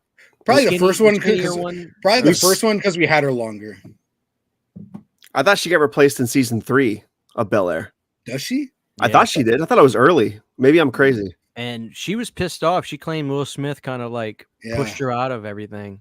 I saw them have that conversation on that reunion. Yeah, the reunion. And she kind of let him have it. Which I feel like everybody is. Yeah. Dude, what's up with his wife? Actually, it's not his wife. What the hell's up with that, bro? I don't know. She's like, we haven't been married in years. Did you guys see that meme where it's like shows Carlton? It's like, well, Carlton really won in the end. Like that's I'm like that has to sting a little bit. Did you guys see the remake? It's called Bel Air. It's like a serious, gritty remake. I never watched it. I'm curious, but I'm like, I've heard it was good, but I don't know, man. There's only one Uncle Phil in my life. I can't believe he's the voice of Shredder. That blows my mind, dude. Dude, he would not be now because he's not an Asian American. So yeah, Parks and Rec or The Office. The Office. The Office. Yeah, The Office. Married with Children or Seinfeld? Married with Children. Married with Children. Honestly, I'm not a big Seinfeld fan. Oh, I feel like Never something's wrong. I feel like something's wrong with me. Yeah. I need to watch Seinfeld. I've never seen a single episode. I've seen the soup Nazi scene. Haven't seen a single episode of Seinfeld. He loves Child's Play too, apparently, because I see people bring it up all the time. He has like a VHS episode. Yeah, he's the VHS. Yeah, dude, I love Seinfeld. Everybody who says they've seen it says they love it. So and I think you would like it a lot. I know. I need to dive into it for sure. Should I get the box set? Absolutely. Chris is going to start all these shows and never finish any of them. I know. He's starting these shows. He's never going back to Walking Dead ever. It's never happening. And starting tomorrow, it's Frasier. No more Elf. It's Frasier. Right. I'm plowing through Elf. Alf. Me and Sydney love it. Sydney loves Alf. We love the theme song. The bass guitarist goes so incredibly hard the whole time. Here I am. Sounds like the song from Kindergarten Cop. And then I listened to the Kindergarten Cop song. I was like, maybe not so much. The Nanny or Everybody Loves Raymond. Dude, I love The Nanny. The Nanny is so good. Everybody loves Raymond. Can you try to talk like her, Brennan, in that voice she had? I'm Fran Drescher. Hi. Sag. No, that was good. That was good. I haven't seen Everybody Loves Raymond either. Not a single fucking episode. Oh, dude, my grandma loved Everybody Loves Raymond. My grandma has that on repeat probably right now. Yeah. On TV Land. I need to watch that too. I haven't seen King of Queens either. Not one episode. Dude, I just finished it. Brandon, I started first episode. I finished it. I love King of Queens. It's so relatable. Yeah. It's such a relatable show for me because it's a married couple with no kids, and the wife is always yelling at the husband because he doesn't listen or do anything. It's so relatable for me. See, I know, and a lot of people like growing up, they're like, "Oh, you remind me a lot of Doug." And I watch the show, I'm like, "Oh, I love Doug," but I don't know if that's a compliment or not. It's not. I know. Dude, just like the one where he plays softball for the law firm, so he pretends that he's a lawyer. So he's like, he gets an office and he's like in the limo and it's a great show. Yeah. 2.5 Men versus The Big Bang Theory. I hate The Big Bang Theory. I haven't really seen either much, so I don't know. Big Bang Pass for me. That 70s Show or How I Met Your Mother. 70s Show. 70s Show. Favorite show on TV, I think. Everybody Loves Raymond or Seinfeld? Seinfeld. Pass. I've got to watch those two for sure. I got to watch Seinfeld. I need to watch that show. Dude, you have to. It's like the one big show besides Raymond that I haven't seen yet. So I really need to dive into it. It's Always Sunny in Philly or Curb Your Enthusiasm. So I love There's Always Sunny in Philadelphia, and I've never seen Curb Your Enthusiasm, but I've heard it's great. So I'm going with Always Sunny. I'm going with Curb. Larry David, is that the old guy's name? He is so funny. Seinfeld creator. The whole thing is, I think, from what I understand about Curb Your Enthusiasm, the whole show is 90% improv. They know point A and point B, and it's improv acting. It is funny. Do you know that Curb Your Enthusiasm helped save a guy from a murder charge? It's the craziest documentary I've ever. I'm serious. Oh, is this about the guy at the baseball game? At the baseball game. Yes, I've seen that. Yeah. Curb Your Enthusiasm happened to be filming something at a LA Dodgers game. And the guy was like, I didn't kill anybody. I was at a baseball game with my kid. And like, well, you got to prove that. Somehow they had Curb Your Enthusiasm footage they got. And that guy made it into a shot that he was there at the game and it saved him. But the cops are trying to pin this guy on this murder. So Larry David's a hero. Community or Arrested Development?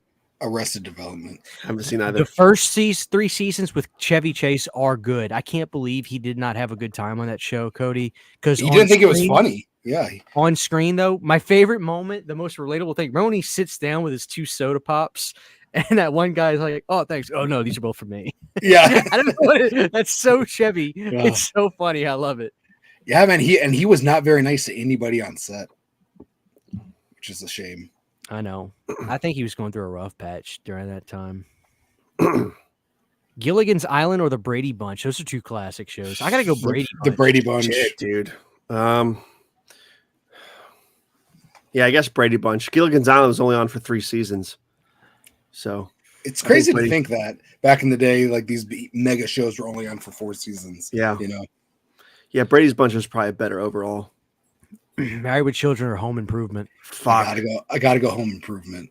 Oh, I like Married with Children so much, though. So do I, dude. We were rewatching that show earlier this year, and it's so foul in a good way. It would never ever fucking even come close to happening today. That show. Dude, did you ever see the episode? I forgot what episode it was, but there's an episode where Al Bundy takes a dig at the Roseanne show. On the episode, yeah. Oh wow, no. I mean, I'm sure I've seen it, but I haven't seen it in forever. Well, they were probably neck and neck at some point in the 90s, right? Yeah, late 80s at least. Dude, and like, could you imagine watching TV in like 1991 again? Like how good the TV shows would be. Oh, dude, like you've got every great show: Family Matters, early Simpsons, Simpsons, Married with Children, Roseanne. Like literally the greatest TV shows in the world. Ninja Turtles are happening. Like 91 has to be one of the best years of existence, Brandon. Every day there's something to watch, you know. Even like Nickelodeon shows, you got Rugrats and shit. Dude, like Cheers and Cheers was still going. You still had Cosby Show. The greatest talk show host of all time was still going. Johnny Carson was hanging on still. Like literally in 1991, you could enjoy every great thing in American history. Howard Stern was at his peak. Everything trash TV was on the rise, all kinds of stuff. Kiss was right at the tail end of Hot in the Shade. Oh, dude. Incredible. Yeah. Goosebumps or Are You Afraid of the Dark? Are You Afraid of the Dark? I think I would have to. Well, I don't know. Really? I'm going to have to say Goosebumps because of the Haunted Mask 1 and 2. But that pool episode of Are You Afraid of the Dark with like the ghost and they pour like salt in the pool so it makes the ghost visible. That episode scared the shit out of me as a kid. You know what I'm talking about? I feel like Are You Afraid of the Dark was for older kids, so it was more. I felt like it was more dangerous than Goosebumps. I think it was for sure, but that Haunted Mask 1 and 2 puts Goosebumps over the edge for me a little bit. Unfortunately. Garrett said something about Disney's removing all the Homer choking. What happened? Like Disney censored Simpsons? There's a new Simpsons episode where Homer's like, I'm not choking Bart anymore. Yeah. So it's kind of weird. Really? Which we knew was going to happen sooner or later. Which, if you watch the show, he really doesn't do it anymore. Yeah, I haven't been a fan of modern Simpsons for a while, so I can't really. I don't care anyway. But see, Brandon, there is a way they could make this kind of stuff work, but they have to turn the PC culture on its head in a smart way. I think it definitely is. It falls under the getting too PC for PC's sake, but I don't think him choking Bart is a deal breaker for the show overall. Like if he never did that in the older seasons, it would have been less funny. But like I think the show would have still been great. Yeah. So I think it's weird, but like I watch shows like Always Sunny in Philadelphia. It's like, how is this show not canceled and nobody's like raising their fists at this show? It's a great show. Well, it's funny, it's wrong. They want to edit. What's that movie? Gone with the Wind. Remember when that was a thing? But Serbian film's fine. Yeah, I know. Right? Don't let anything become mainstream anymore. Jamie says The Simpsons or South Park. Simpsons. Not even a get time to fuck think about no. it? South Park couldn't hold a candle. Nope. Damn. I can't believe Disney owns Simpsons. Simpsons is so fucked. Hold on to those DVD cases, man. Mm-hmm. Seriously. Because since Simpsons came on Disney Plus, they've been fucked up since day one on Disney Plus. I can't imagine what they're going to be now. Martin or Living Single? Ooh. What's up, Joyce? Dude, I love both those. I'm going to go with Martin. I'm going to go with Martin, dude. Martin. I watched Martin more, I think. You know what I mean? Why?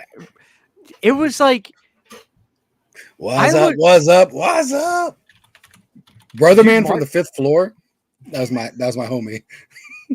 But dude, Living Single, don't count that show out. That had a great theme song too. I love that show. But I'm gonna go with Martin. Yeah, Martin. Martin was the shit. Johnny that was a huge show, dude. That was another thing. That was on a 91 too, I think, at the time, right? Martin. Yeah. I know definitely in the mid 90s, Martin was on top of the world. I used to watch Martin all the time. Did Martin start in the 80s? No. I think it might have started in like 92, 91. No, yeah, because he was in like 92 it started. Yeah, because he was in House Party first, and then he did Def Comedy Jams, and then that. Nice. See, Brandon, you need to give up that movie crap. Start watching TV shows again. Just sit there and watch shows for hours. I could do it. Don't move. Don't get up. Just watch the shows. Johnny, what's up, man? John Fletcher says, anybody remember Little Giants with Ed O'Neill and Rick Moranis? Love that one. Great fucking movie. Love Little Giants. Great movie. Spike don't play with no girl. I wish Vinegar Syndrome would do a 8K. Vinegar Syndrome. That is a good movie, dude. Why does Ed O'Neill's movies get screwed? They just disappear. You can't find Little Giants, you can't find Dutch, which is I know, really. Brandon's second favorite Thanksgiving movie. Dutch. Absolutely, dude. Why does it have a 4K? Dutch is on Thanksgiving's here. Where the fuck is the 4K? Dutch is on Max right now. Is it? Oh shit. Yeah. Dude, I'll be watching that this year. Oh, speaking of Max, did y'all see what they did? No. If you want to stream in HD or 4K, you have to pay $20 a month. That's what I'm doing right now. It's too expensive. I'm canceling after this month. Dude, just do the basic SD version. Dude, Netflix is $20 a month too, dude. It's like $19 a month. I'm like, dude, this is so ridiculous because we have Netflix, HBO Max, Discovery Plus, Disney Plus, Peacock. Yeah, so it's like, why do we have a cable box too? I would say it's cheaper to have cable now, than to have all these streaming sites. All right, this is a tough one. CR just said Boy Meets World or Saved by the Bell. Boy Meets World. Oh, I gotta be a tiebreaker. Mm-hmm. It's Boy Meets World for me. Come on, hold on, Brandon. Let me ask you this though: Topanga, Kelly Kapowski. It's still Boy Meets World. I gotta go Saved by the Bell. Boy Meets World had a more consistent. But the quality got better and better. I think Saved by the Bell got really weird in some seasons. I think. Yeah, but like fucking bizarre weird. Kapowski is like the babe of the '90s, man. Look up. Remember when they did that little bait when they were in the band called like the Hot Fudge Sundays? Oh. Well, there was a revival too, right? Yeah, it was pretty good. I liked it. It was still on, or is it over? No, it was canceled after the second season. Damn. But I'm a huge. Saved by the Bell started in '89. Holy shit! I thought it started in like '91. Mm-mm. Jesus Christ. And they got screwed over, man. Like actor wise, they didn't get any money. They don't get residuals, or they don't get like if they were on like a lunchbox, they didn't get that money or anything like that. They got paid like this one time thing, and that was it. Oh, you know what? Ben Grimm says that girl from Boy Meets World does porno. It was the redheaded chick that was dating somebody in the show. She had red hair. Brandon might remember her name. She put out a book called How Doing Porn Liberated Me or something. And Yeah, I saw her book at Barnes and Noble's. Every time I see it, I put out a book under the same title a couple of years ago. I didn't sell any copies though. I was really offended. Really offended. Oh man. God, Topanga's hot though. She is. I listened. She has a podcast now. Yeah, the Boy Meets World podcast. There's a lot of fucked up Pod shit Meets happening World. on that show, dude. Pod Meets World. Pod Meets World, yeah. You know who has a good show too is not the Wayans brothers, the Lawrence brothers. You know, from like Brotherly Love. Really? They have a really good show too. It's called the Brotherly Love podcast, I believe. But it's a really good show. Oh man. Cody, what's coming up next on your channel, man? Well, I'm gonna have Brandon on my channel to talk about this movie here. There we go. All right, let's just bring this up now. Let's elephant in the room. Brandon. Apparently, the redhead was named Rachel on Boy Meets World. Rachel. Brandon, can you just give it to me straight? What is your issue with Godzilla 98? I mean, it's a fine movie. Listen, the hype was real. The teaser trailer was fantastic. I remember seeing. I think we saw the movie in theaters together. Me, you, and Jeremy. Anyways, I tried to get on the hype train. I had a couple of I think there was action figures that I had or something. I had the action figures. But I thought the movie was too long. I didn't like the iguana design. I thought I like Matthew Broderick, but he annoyed the shit out of me in that movie. Why? I don't know. The movie just felt too bloated, dude. And it felt like they were trying to do Independence Day with Godzilla, and it didn't work for me. Well, that was a big hit. It was a big hit. It was just fucking way too long. But you like Independence Day? Dude, I love that's a 10. That's a Crystal Skull. That's a Crystal Ray. I saw that movie in theaters probably 6 times. Jesus Christ! In one day. I saw it with my mom several times. I saw it with a friend. I saw it with my uncle, and I saw it with my grandma and grandpa in theaters. That's how much that movie was on fire in the 90s, dude. Mm-hmm. Independence Day was fucking huge. Yeah, I say my grandma took me to see that, but then she also took me to see Godzilla as well. She took me to see Miss Doubtfire also. God damn. Good times, man. Chat, do me a favor. While we're discussing Godzilla 98, can you give it to me on a 1 through 10 scale? And if you want to use Crystal Rage, that's Brandon's 10 plus scale. Oh, I had that VHS. That's a sick VHS, though. Can you show me? I had the one with the holographic cover. Cody, let's have a look at your Godzilla 97 collection.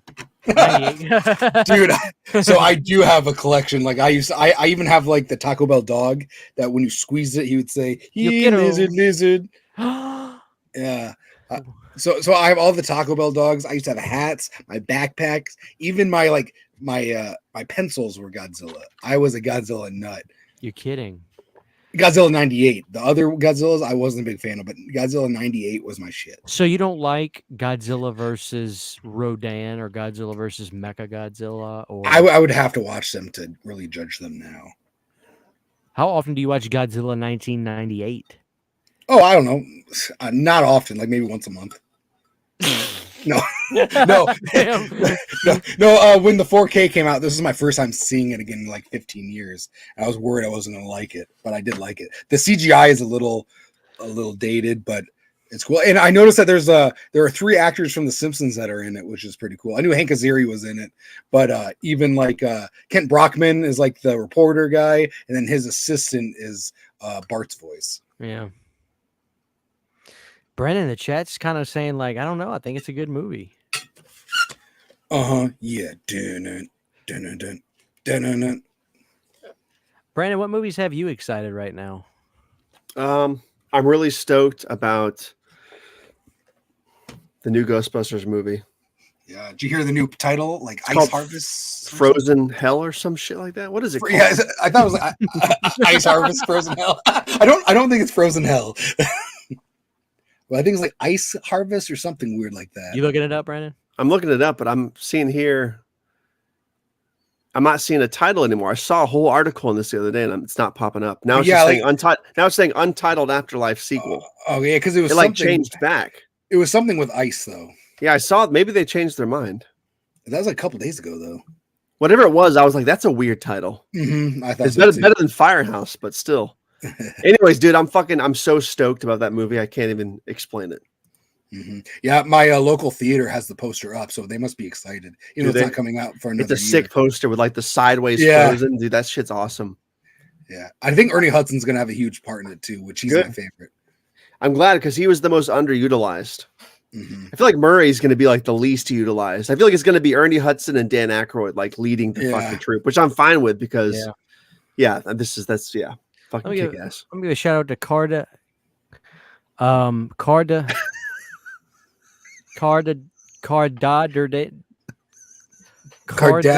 Denton.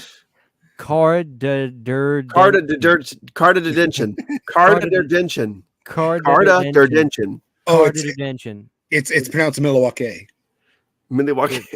With a $10 super chat. Thank you so much. He says the worst thing about Godzilla 98 is that Godzilla gets killed by the military. That is an absolute no-no for that character.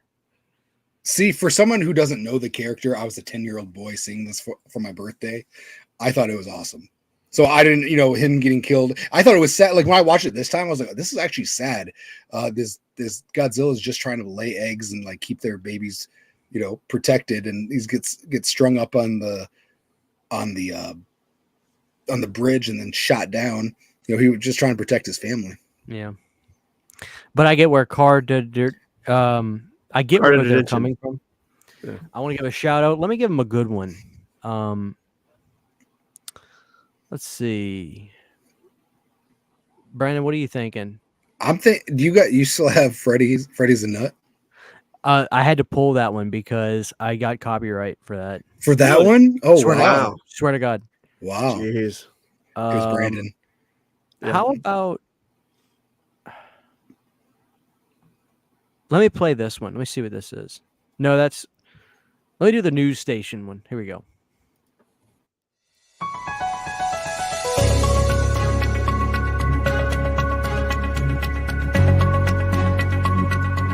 Yes, this is Christian from Planet Dirty News. We're reporting live. We have eyewitness testimony of a man apparently walking on water near the O'Hare River in South Florida. Now, people have claimed to have seen this before, but when they saw them floating in the air, a lot of people thought that this was too good to be true. Some claimed that it could have been an alien, while others thought it could have been the Lord Jesus Christ himself. But we did manage to get one eyewitness testimony, and this is a man who has claimed to have known who the person in question is that was seen floating in the sky. We got an interview. His name is Jordan Brown Peterson. We're going to go down and talk to him right now. Here's what he had to say about what he saw today. But he's got some serious fucking issues, man. What the hell? He got in trouble for like breeding and fighting dogs not too long ago or some shit also. He's some really weird going on with that dude. Hell yeah. That's the Robotnik pose right there. I love that picture. I love it. Brandon, what look are we going for in 2024? Clean and easy, I think, man. I think short and shaven, completely bald. I think you need to bring sexy back and bring that mustache. I think it's going to be bald with the mustache, and like I'll bleach the tips of the mustache. Brandon, you know what you need to do? You need to have a reverse mustache. You need to like let the hair right here grow and just shave it to be a mustache for your bottom lip. A bottom lip mustache. I'm going to shave my eyebrows too. Do it right now on the stream. Don't tempt me. If we get an $80 super chat, Brandon, I'll split it with you. You got to shave your eyebrows. $800 and we'll make it a deal. All right. I will go to work with shaved eyebrows. Go Frozen Empire. There it is, Cody. Frozen Empire was the name we saw. Okay. Still bizarre. It's kind of clunky. But it sounds like it'd be a cool, like hopefully a holiday movie. Yeah, I wonder if it's like, yeah, that's bizarre. That's bizarre. Frozen Empire. Oh man, oh man.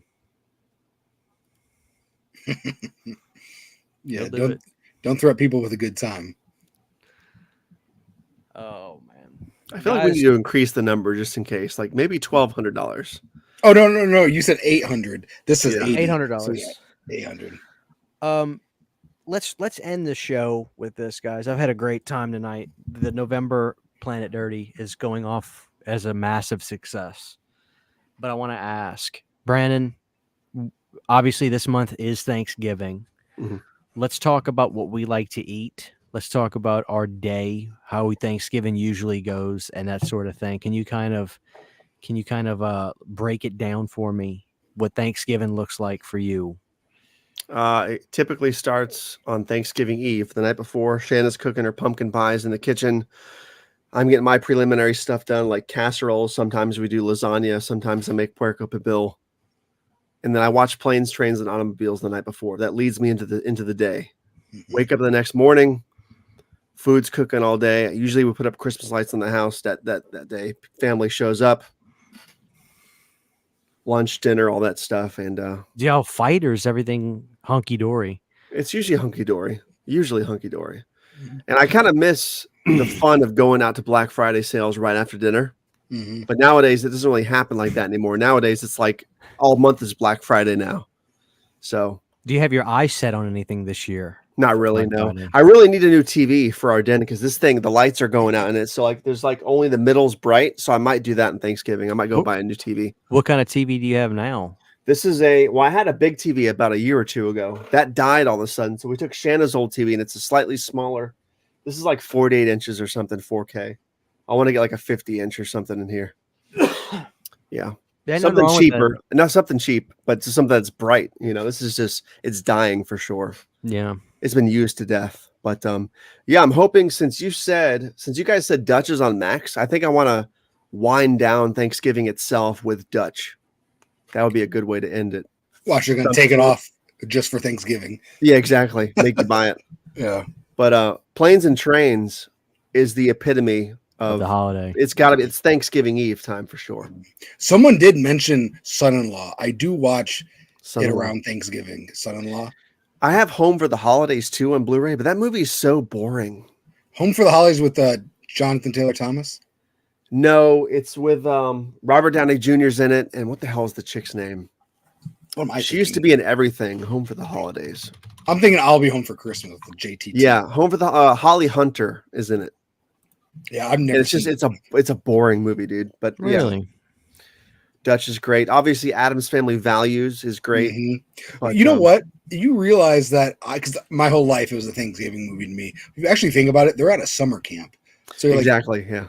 It's so bizarre. It's so all over the place. And then if you watch the first one, it takes place on Christmas night. Yeah, they're like pouring that all over the carrot. Christmas night and it ends on Halloween. So it's like, which one do you? I always thought of the first Addams Family as a winter film for sure. Like it always felt more like a Christmas film. Uh-huh. And the second one feels like a Thanksgiving film, regardless of it being a summer camp. It feels fall. There's a lot of browns in it and stuff, That's how Casper is to me. For some reason, it feels like something you watch in November. Same. I think the second movie, Addams Family, came out in November, if I'm not mistaken. I think they both came out around November, Christmas. Probably.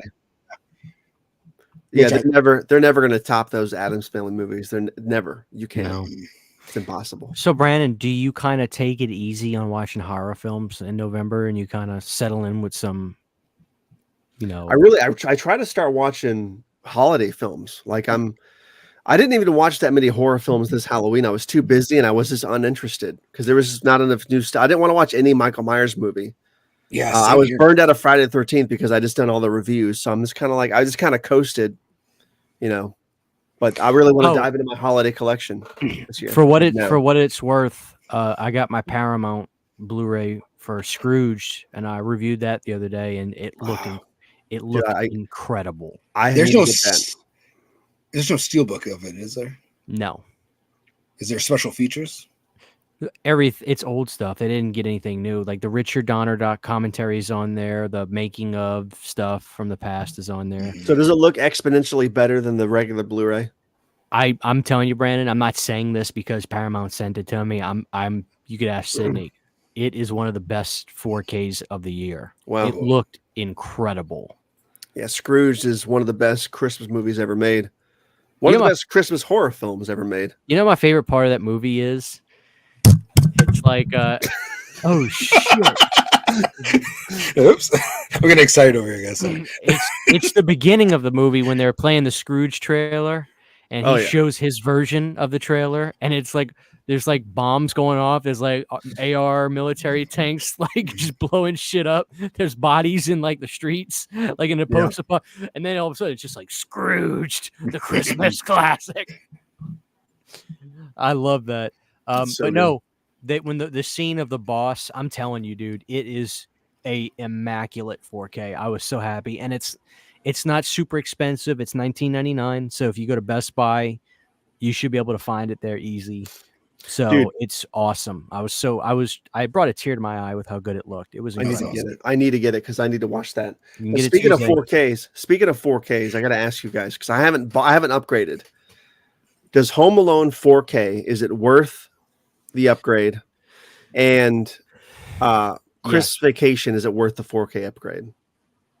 Because I don't have either 4K of those movies. I definitely think so. The Vacation 4K looked incredible, but I don't know if you're not a big fan of that one. I thought Home Alone looked fantastic. Good. If you have the Blu-rays of them, though, I don't know it just depends. But for you, Brian, I don't feel like that's something you need to see in 4K. Yeah, Christmas Vacation is my staple for Christmas. So if it actually looks exponentially better, I need to get it. So I think that there are better special features on the Blu-ray for the Home Alone 1 and 2 than there is on the 4K. Yeah. And there's no 4K of part 2. Right? Yeah, there is. There's not. There isn't. Let me see. Christian Hannah Fibber tonight. I heard we were going to get an announcement of a new Home Alone this season with Macaulay Culkin, but I don't know if it's a rumor or what. I doubt it. That'd be fucking sweet. Oh, dude, I'm sorry. You're right. Home Alone 2 does not have a 4K. It deserves one though. It does, but Disney has them. Mm-hmm. I must have the Blu-ray version of Home Alone 2. Yeah. All right, I'm just gonna say it. I don't care what you son of a bitches say. Home Alone 2 is the best Home Alone. I used to think it was better than 1, and like the last 10 years, I've been watching 1 again. I'm like, 1 is just 1 really has that homey Christmas cozy vibe, bro. Part 2 is a fucking masterpiece. It's up there, but part 1 is there's something about part 1 that's a little bit better and scarier. There's something scary about part 1 too. I love the New York toy store, and I love the hotel room and Tim Curry and Rob Schneider. I love you. Have a lovely day. Get on your knees. Tell me you love me. You were smooching with Cliff. No, it wasn't me.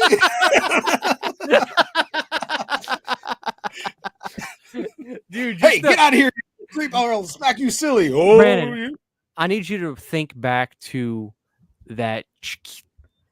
Hold on, Brandon. I'm about to spill all your marbles. Home Alone 2 snack tray in hotel. Hold on. The Brandon. Ice cream thing? Brandon, now listen to me, and you're going to tell me that Home Alone 2 is not the GOAT. Better make it 3. I'm not driving. Brandon, listen, look at this. This was the snack tray in Home Alone 2, and you're going to tell me 1 is better? That's the snack cabinet, but I swear to God, the ice cream thing he makes for himself in the first movie is better looking, and so is that bowl of mac and cheese. I was going to say that macaroni and cheese that he doesn't eat. Yes. Yeah. I'll give it a whirl. That breaks my heart every time. Mm-hmm. They do not make movies like this at all, ever. When I grow up and have a family, I'm living alone. That's so much truth to that. Oh man. My hair looks like Kevin's when I wake up. So Cody, we went through Brandon's month of Thanksgiving or of November. Can you kind of break it down for me? What does your November look like? My whole November, I don't know about my whole November, but what's your Thanksgiving look like? My Thanksgiving looks like usually. So this is what I used to do. Me and my family, we would get Hungry Howie's the day before Thanksgiving. Pizza.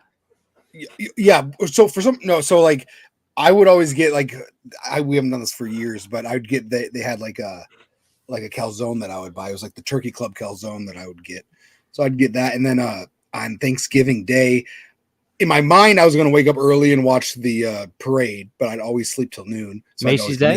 Yeah, yeah. So I didn't see that. And then I'd watch the Lions game because I'm a Lions fan. I'm Football. sorry. That sucks. I know. But and then just hang out with family. But like recently, it's just me and my grandma and my sister and sometimes my mom. So the holidays haven't really felt like the holidays. Everybody's off doing their own thing now. So. But usually just me. Like last year, it was like me, my grandma, and my sister. And we watched like Practical Jokers. We watched 4 Christmases. We watched Christmas Vacation. We just watched a bunch of movies all day. And my grandma makes this thing called Terry Crews. Terry Crews. And I miss you. Yeah, it's called Terry Crews macaroni and cheese. It's so good. But she makes it every year, and it's my favorite. Inspired by the Terry Crews? Yeah, it's his recipe. That's where she got it from. She's a Terry Crews fan. Oh yeah. Yeah, she loves Terry Crews. It's funny because guess what I was watching today? Me and Sydney were eating hamburgers. We were watching Cheeseburger Eddie. Dude, I was watching Everybody Hates Chris last night. That's a great show. It is a good show. But yeah, my grandma keeps up with like those pop culture stuff. Like she's the one that got me into Always Sunny in Philadelphia. She's a big Charlie Day fan. That's awesome. Sydney got me into It's Always Sunny because she's like, well, Danny DeVito's in it. I was like, okay, I'll watch it. It's coming out of a couch naked. Yeah. Do you guys ever do the Cracker Barrel Thanksgiving? Have you? What is that? Like it's a thing. Families go to Cracker Barrel on Thanksgiving Day. I try not. So since I worked at a grocery store, I used to work at a grocery store. I try not to spend any money on Thanksgiving or Christmas Day because I think everyone should have that day off, those days off, so they could be with their family or do whatever they want. That's why I stopped going to the movie. I used to go to the movies all the time on Christmas Day. I just don't anymore because I want. I don't want, because it sucks if you have to work, like, especially if you work retail. Like my mom works retail, so she has to work Thanksgiving, so I don't see her on Thanksgiving. I'll see, but it's if I went out and, and then I was like, well, I'm part of the cause. I'm out there spending money on Thanksgiving. So, now Brandon says he enjoyed it didn't last too long, but Brandon enjoyed Thanksgiving Day going to Best Buy or Walmart at 8:30 at night and literally just diving over bodies to get those track phones, whatever they were called. So fun. Track it used to be waking up at 3 a.m. on Black Friday to go shopping, and then it turned into like the night of Thanksgiving, and that was fun too. And now it's just like, and they still do it after Thanksgiving. You can still go shopping, but like Black Friday sales are happening now. So it's like people are removing some of the excitement. It's just too much now. Yeah, too much crap. Good Burger 2. Somebody asked about Good Burger 2. I'm all over that shit. Even though it's probably gonna be really bad, but I'm watching it November 22nd. Yeah, probably same. Let's end the show with this right here, Brandon. Brandon's wearing thin. The greatest.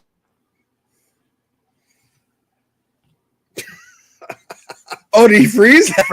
I thought he froze. Uh-oh. All right, guys, let's end it like this. The greatest.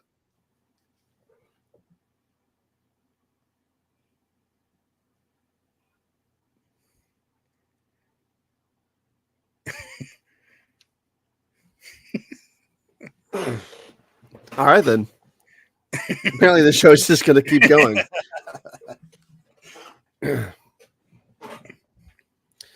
But going back to what you said, I agree. Thanksgivings and Christmases don't really feel the same because people move away. People are dead. It's just they are totally not the same for anybody anymore. Like there's not really the huge family things anymore. And I feel bad too because like my grandma's getting older, and it's like I'm sure she'd want to see her kids, but her like my aunts and uncles like, oh, we're just gonna stay home and do our own thing, blah blah blah. I'm just like, I don't know, man. I feel like that was the time to be hanging out with family on these days. But people have their own families and stuff like that. Do you have like a big family? Like I have a small family anyways. Do you have a big family? Most of my family lives up north for better or for worse, probably for better. But most of Shanna's family's here, so we still sort of have a family gathering now. Now that we're sort of have the two families incorporated together. Are you talking about north, up north and like Wisconsin, Michigan, stuff like that. Most of our family. They meant like up north in Florida. Yeah, like down here on my side, it's mostly just my grandma, my mom, brother, uncle. Everybody else is way the fuck up north. So thankfully, that's all I have is like a couple uncles and aunts, and then and my grandma. Yeah. I don't think Kristen's coming back, dude. I don't know if he contacted us or not, or he just got his internet fixed, man. I don't know what's going on. Yeah, he was talking it up. He said it was going to be great. Yeah, he didn't mention us or anything. Mention us. So I was reading. I was reading. Tomato Vision mentioned you, but I. Yeah, he didn't send anything to us. He was in the middle of saying something. Yeah, is it late there for you? Is it what 12:39 for you? It's 12:40. Yeah, 12:40. There he is, back in blue. You froze in the best spot ever, by the way. All right, you look like the girl from Willy Wonka who had the blueberry. I know I can fix this with one click, but I don't know if I should. Should I leave it blue? I mean, it's up to you. Just why the blue face? Oh. Anyway, your internet's being a bastard, huh? What's going on? Dude, I have 35 upload megabytes per second. That fucking sucks. And then like 700 download. I think it just glitches because of where I live. This is what I'm telling. We had a great time tonight though. Do you guys want to answer my question real quick? We didn't hear what it was. We didn't even hear the fucking question. You're like, guys, this is the last thing. And all right, so guys, you ready? My question is, what in fact is the great? No, I'm just kidding. What is the greatest Saturday Night Live segment of all time? Neither. The Patrick Swayze, Chris Farley, Chippendales segment is the funniest fucking shit on the planet, dude. I was just gonna say, that. I was gonna go with the Colombian decaffeinated coffee crystals. No, you segment. weren't. I was. That's my favorite. And I do like Down by the River, Matt Foley. Yeah, I don't care what they say. The mid '90s SNL was fucking peak SNL. I don't care what anybody says about the '70s or '80s. Undeniable. Mid '90s SNL was the fucking peak, dude. And I think Daryl Hammond is one of the best cast members they've ever had. He's so underrated. Oh, dude. And Norm Macdonald is my favorite Weekend Update guy of all time. He got fired because he wanted to stop making fun of OJ. It was great. Yeah. Dude, 93, 94, 95, 96, SNL fucking peak, dude. It did. Guys, I had a great time tonight for the November Planet Dirty. I'm so glad we did it tonight. I needed it. I'm so glad Cody was here to kind of level us out. Yeah, we had a great time talking about Halloween movies and RoadHouse. Brandon, do you have any final thoughts on RoadHouse, Brandon? Like legitimate final thoughts? Besides, if Point Break didn't exist, RoadHouse would be Patrick Swayze's best film. But as it stands, Point Break is still number one. But RoadHouse is probably the best, one of the best, probably in the top 5 best action movies of the 80s. I need that, dude. Possibly even of all time. You can't get any better. If you're the kind of guy who needs like a shot of like testosterone to keep you going, just watch RoadHouse. Brandon, if you watch RoadHouse, you can punch a brick wall and not break any bones. Why is it so rewatchable? What does the bad guy say to him? He gets behind him and he's like, what? He says something really weird and sexual. I used to fuck guys like you in prison. Yeah. So, you remember when Patrick went into like the back room on like his first night working there, and that one guy was banging that chick in the bathroom over like one of the kegs? He says, "You're done." Yeah. Be nice till it's time to not be nice, dude. And Terry Funk is in this movie. Yeah, dude. I was telling Sydney about that. We were listening to. It's funny because I was telling Cody, I'm listening to "She's Like the Wind" every day since I found the song or rediscovered the song, really. And I was listening to it on the way home yesterday, and me and Sydney were just kind of talking about RoadHouse. And I was like, Sydney, isn't it crazy? Like when you see like wrestlers on TV, they look like they're in shape, but kind of normal. Then you see Terry Funk in RoadHouse, and you're like, holy shit, he really is a giant compared to all these other guys. Like, And that just goes to show Terry wasn't really like a big guy in wrestling. So that just goes to show how big wrestlers were back in the day. They were all monsters. You know, it's crazy. Cody, final thoughts on RoadHouse? I love RoadHouse. Oh, RoadHouse. It's great. Are you action. guys looking forward to the Jake Gyllenhaal remake? Because I'm not. I don't know, man. Like I like Jake, but Jake he's not Gyllenhaal Patrick Swayze. and the fighter, what's his name? The Irish dude. Oh yeah, Connor? Connor is playing in it too with him. I think Conor McGregor is going to play like the Sam Elliott part. That's what I'm assuming. Really? That's weird. Oh, I think that's how it's going to go down. suck. I don't think he'll be the enemy, but that's going to be terrible. I don't buy Gyllenhaal as that kind of guy. I don't. Well, Jake Gyllenhaal's good in Southpaw, but he's great. I just don't know if they should remake the movie. And I heard it was a series as well. Is it? Am I wrong? Or is it I'm a movie? out. I'm out. I know It's not a exactly. fucking series, dude. Everything's a series. I'm out. Oh yeah, and I want to shout out Justin here. He said Jeff Healy, dude, great song, The Angel Eyes. Yeah. I didn't realize that guy was actually blind until after. It's a great fucking soundtrack. Yeah, I remember I was a little kid. I watched it with my uncle. My uncle was telling me that he was blind. Yeah. He died like 10 years ago, I think. Yeah, from diabetes. Diabetes. Maybe even longer than 10 years ago now. Thoughts on Texas RoadHouse, the restaurant? I had it last night. Their chili is fucking on point, dude. Do you ask for the cinnamon butter? You don't have to ask. They just bring it to you, man. Oh, I have to ask for it at mine. Oh, yeah. They give you the regular ass butter. Yeah, it just comes. Dude, I can pound the bread at Texas RoadHouse. Dude, we got some snake bites. They're called rattlesnake bites. They were pretty good. There's like cheese and jalapenos, and then we got some fried pickles. It was good. Do you get the chicken fried steak ever at Texas RoadHouse smothered with white gravy? No, I've never got. I've gotten chicken fried or turkey fried steak from Crackle Barrel before. What do y'all get at? Do you get the steaks at Texas RoadHouse? Get a sirloin or what I get? It's like a sirloin and barbecue chicken combo. Really? And then then for my side, I get loaded baked potato and then loaded mashed potatoes. I'm just like, bring me all your potatoes. Yeah. Brandon, what about you? What do you get at the RoadHouse? I used to get like chicken and chili, but now I just get the chili because like the chili fills you up and it's so damn good. Like every single bite is so fucking good. Like I don't like restaurant chili, but the Texas RoadHouse chili is so fucking good, dude. It is. God damn it! I want a bowl of it now. It's a big enough portion to just. It is because like I ate like 11 rolls before it comes out, so I'm already halfway through. So. But their chicken tenders are on fire too. I don't think I've had a steak from there before. Their chicken tenders, dang. Yeah. Do you ever ask for the rolls at the end of the meal? So the way you. Oh yeah. We get the rolls to go, and we get like the little compartments of the butter stuff. Brandon, I didn't know you could do that. Do you do the classic dad technique when you want a to-go box, and the woman says, "Can I get you anything to go? Or is everything fine?" And do you go, "Let me get a to-go box"?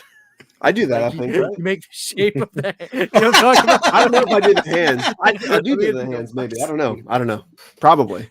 There's this funny clip on Instagram. Like I saw, it's like a reel, and it's like the classic dad technique. And the dad sees the waiter from like a distance, and he goes. Like that. It's like the classic dad move. Yeah, but it was like it was this girl that made a TikTok. It's like white. It was like white women when they go to restaurants, and she's like, "Can I get a box? Like, can I get a box?" I need to start wearing a fanny pack soon. Oh, dude, that company that Cody showed me, they made a Sleepaway Camp 3 Teenage Wasteland fanny pack. They have Creepshow ones too, I believe. Dude, that's badass. I just now noticed the Santa face around his neck. Dude, I hope it's so good. I can't believe it's going to be a Christmas film. You know what I mean? Like, that's so out of left field because he's a Halloween clown. Like, it's bizarre that it's a Christmas film. I think it's pretty cool, though. Yeah. And there's even faces on the ornaments, too. Yeah. It's like an actual painting. It doesn't look like. But Brandon, don't you think they need to do something different? Not just talking about the holiday, but like not make it a straight up Splatter gore fest. Don't you think it should be suspenseful this I think time? it's definitely going to be a psychological thriller. I thought. well, I thought I read somewhere that he actually wants it to be scary. He does. He said he wants it to be really cerebral or something. So I feel like it's going to take place in one house or some shit like that because they're like a really self-contained, isolated movie. Because that trailer, like the teaser trailer, it looks really dreamy and like the fucking. I'm not sure if that footage is going to be in the film or if it's just like preemptive footage. But the footage, that shit. Did you guys see the AMC showing? I went to a different a different theater. I was blown away by the fucking quality of the cinematography in that teaser. Like it looked so damn good what they show. I was like, holy shit. Like you can tell the budget's bigger. Oh yeah, it's a lot bigger. And I do know because it did say that, like the first 5 minutes is going to be this and that. And they didn't even say not necessarily even gory or a kill. So I was like, I wonder what that even means then. Yeah. Like I don't want to see that toddler get killed, but I think he's making us think that's going to happen. I think he's going to kill the parents and she's going to help him or something. Yeah. I don't think he's going to do what he's trying to make us think he's going to do because that wouldn't be a twist. And I think that like none of that stuff will be in the movie. Like I think that was just teaser purpose. Oh, was it? It was because they haven't really started principal. I don't think. Well, so when I met Damien Leone in July, he said that they were going to start film. So yeah, I think he said he was going to start filming in August or something, and that's when like the strike's been happening. So I don't think they were. So they maybe just filmed that or something. Either way, that I was really impressed by how well it looked. Brandon, I put up a poll. Should Terrifier 3 be a psychological thriller? It's holding strong at 75% yes. Right Damn. There we go. I think, dude, yeah, like in the vein of Black Christmas, like that's a slasher movie, but there's a lot of cerebral, creepy shit going on in that film. Something like that. Make us feel isolated. Make us feel cold. But then you get the diehard gore fans are like, this isn't Terrifier. He sold out. Kind of something like that. And I wanted to go farther. I wanted to go farther with the supernatural shit. Like give us weirder stuff. That pale-faced girl better be back too. I'm sure and do not make Art the Clown. What is her name? Sienna. Do not make Art the Clown her dad. Don't do that shit. Please don't do that. Brandon, are you comfortable Don't kill the toddler. Don't make the Sienna or Art the dad. Anyways, go ahead, Christian. What? That's true. They did kind of hint that. Like, don't do that. Please don't do that shit. Yeah. We don't need it. Because it kind of made you think that that could be the case in 2. Kind of. But I feel like it was too on the nose. Like, exactly. And like I hope I feel like that would be the easy way out. You know what I mean? Like I hope they don't do that. And when I was at a convention with Damien Leone, he was on a panel and he was saying that he has plans for 4. Mm-hmm. So right now he has plans for 4. And he said he's like, what's sad about it is if I stop at 4, that doesn't mean art will stop. Mm-hmm. Whoever owns art will keep going on until there's like 80 of them. But he said that he has a good solid 4, and then he thinks he wants to go do something else. He also said that Friday the 13th, the final chapter was his favorite, so he'd love to do a new Friday the 13th. It was funny. He mentioned that back in July, and then it was like breaking news like 2 weeks ago. I was like, he told like 500 people that back in July. Yeah. People definitely want it to be a psychological thriller. Christian, what were you saying? Am I comfortable? What? I don't even remember. People wanted it to be a sexy thriller like Basic Instincts. Oh, yeah. I honestly don't want to know any background on art. I know, Brandon, did you enjoy seeing the movie again in theaters? Yeah, because I missed it in theaters last year. I wanted to see it, and then I ended up seeing the bootleg, and then I got the Blu-ray, which was fantastic. But it was really cool seeing it in theaters. I was really having a good time. I want to see part 1 in theaters. That's what I want. Dude, people shit on part 1. I really don't get it. I like part 1's good. Part 1 has a really greasy, gross vibe to it. I don't know, Brandon. You tell me I'm off base on this. People will say to me, "Oh, part 1 is just there's nothing to it. Part 2 is great because there's so much story. But part 1, it's literally just a movie about nothing and like gore and shit." I'm like, well, guess what, motherfuckers? That's 90% of the stuff you praise from the 80s. Mm-hmm. But why is this any different? Yeah, I don't think it had any less or more of a plot than most slasher films, and there definitely is a plot because it opens with opens in the future, 1. Then it goes back in time to tell the story of how she got deformed. I want a 4K of part 1. Who we think is the main character in the first film is like a cop out twice because it's not the main chick. She dies, then her sister dies, right? and then it's the friend whose face gets cut off and is fucking deformed, right? So I think it's like 2 red herrings in the first film. There's definitely a plot in Terrifier. I think people are just so turned off by the schlock and the shock value of it. Oh, dude, when he turns the bathroom into a shit fest in the part 1, yeah, the only scene that does that better is Dumb and Dumber. With the Bob Saget. Dumb and Dumber 2, right? Bob Saget. Yeah, is the chocolate bar. He's like, there's shit all over the place. Yeah. Hey, shit everywhere. Oh, God. There's shit on the walls. Yeah, that's Dumb and Dumber. Or it was the second one. Number 2? The prequel? Yeah, the prequel. Dude, that is one of my favorite prequels of all time. I haven't seen it. It's fine. I saw it in theaters. Yeah. It's Shia LaBeouf, isn't it? Yeah, he is. Yeah. Guys, Quentin loves trains and horror. He's said it's been 2 hours and 14 minutes, so I think we've got to wrap it up. I think we do. He has shit he has to do, so he's got to get going. Guys, listen, I know that I have to scale back these shows, but I hope you guys really enjoyed the November Planet Dirty.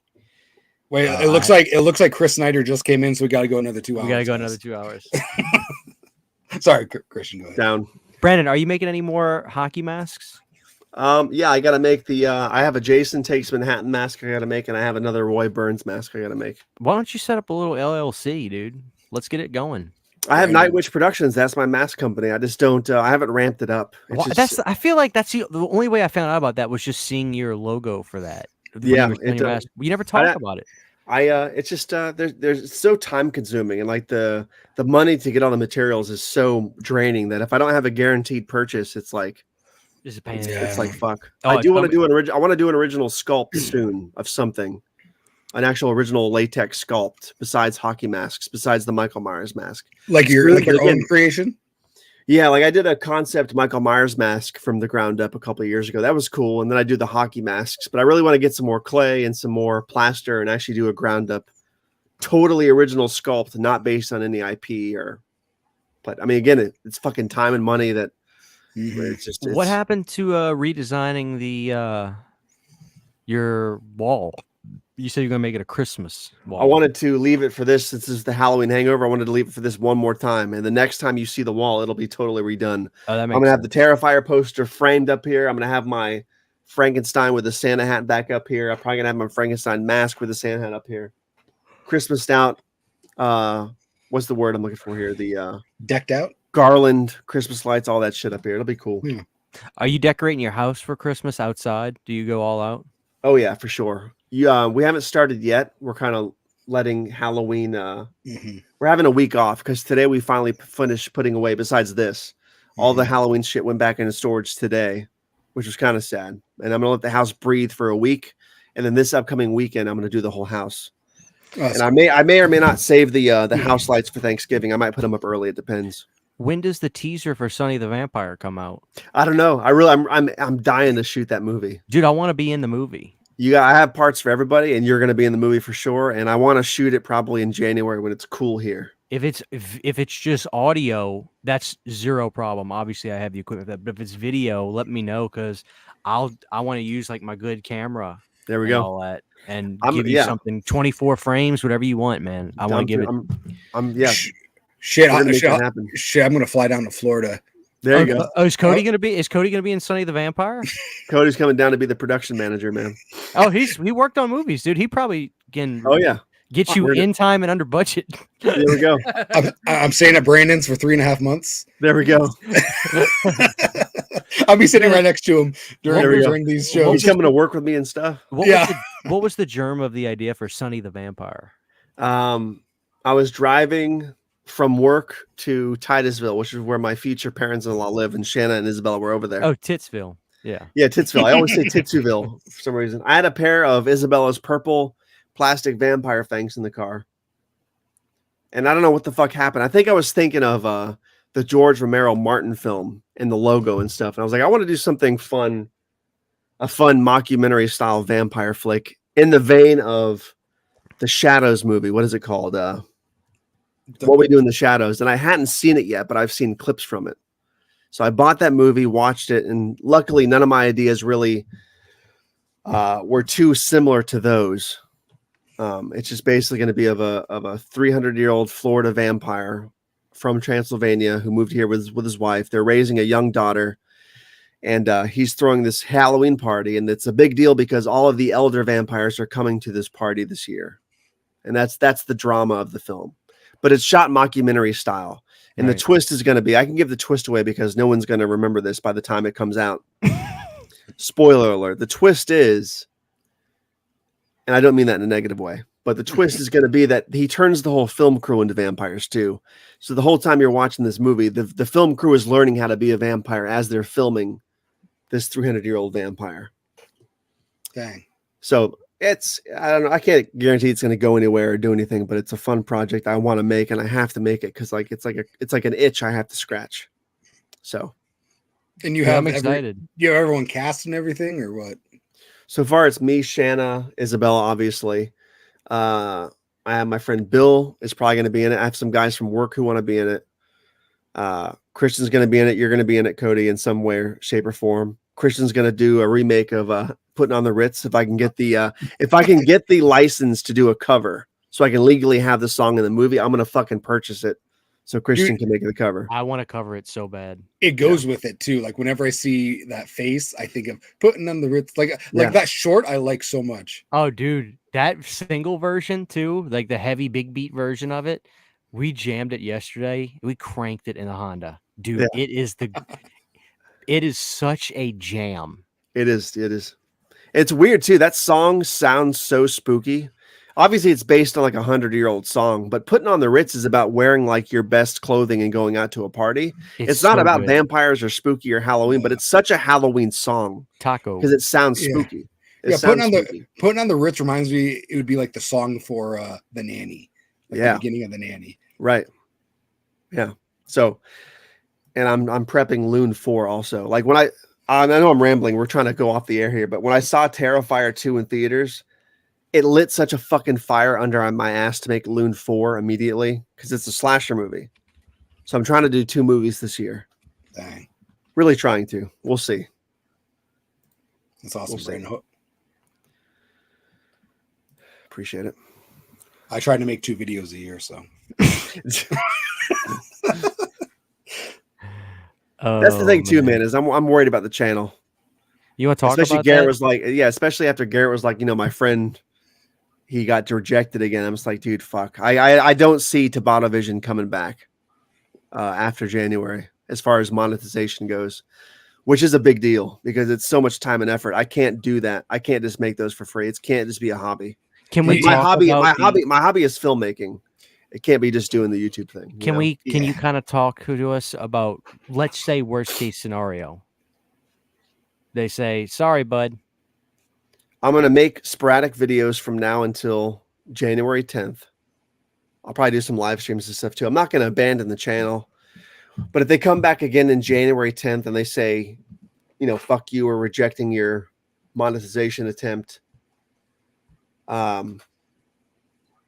what sucks is they're not going to give me specifics as to why. They're going to give me a blanket reasoning, and I'm still not going to know what exactly to amend or manipulate or delete. I'll probably delete some stuff that I think is the culprit, but I have a feeling it's just fucked because Google is such a fucking cesspool now, What do you think you did that was wrong? I don't really know what it is. I do a lot of memes through CapCut, which could be reused content, but those are made to be used and made to be uploaded with my own text, my own music and stuff like that. So it could be, here's my thing. And I bitched about this before. You guys have heard me bitch about this nonstop, actually. All my film reviews, my TV show reviews, shorts, music remasters and stuff like that. Most of that falls under either fair use or transformative because if it's a remastered song, I'm changing the original source and I'm enhancing it, which still falls under transformative use because you're not just redoing previously used content and just re-uploading it. It's not the same thing. And film reviews are used in the fair use policy legally because I'm using it to make commentary and review a film. And it's not like the whole movie. It's used in clips sporadically. So most of that shit is copyright claimed. So either the studio, the rights holders are getting revenue from it and they're okay with it staying on YouTube because they're getting paid for it, or they're willing to share revenue with me because I can prove fair use at least halfway, or they're allowing me to use it fully because I can prove fair use in full. So they'll release their claim entirely, let me monetize it. Now, with that said, YouTube shouldn't give a shit because the rights holders are okay with the content being there, whether they're claiming it or I'm claiming it. Right. So I don't really understand what the fucking reused content thing is, unless it is, like we said, Christian, before. Maybe it is the fact that I have a few movie clips only as shorts on the channel, and those did get a lot of traction.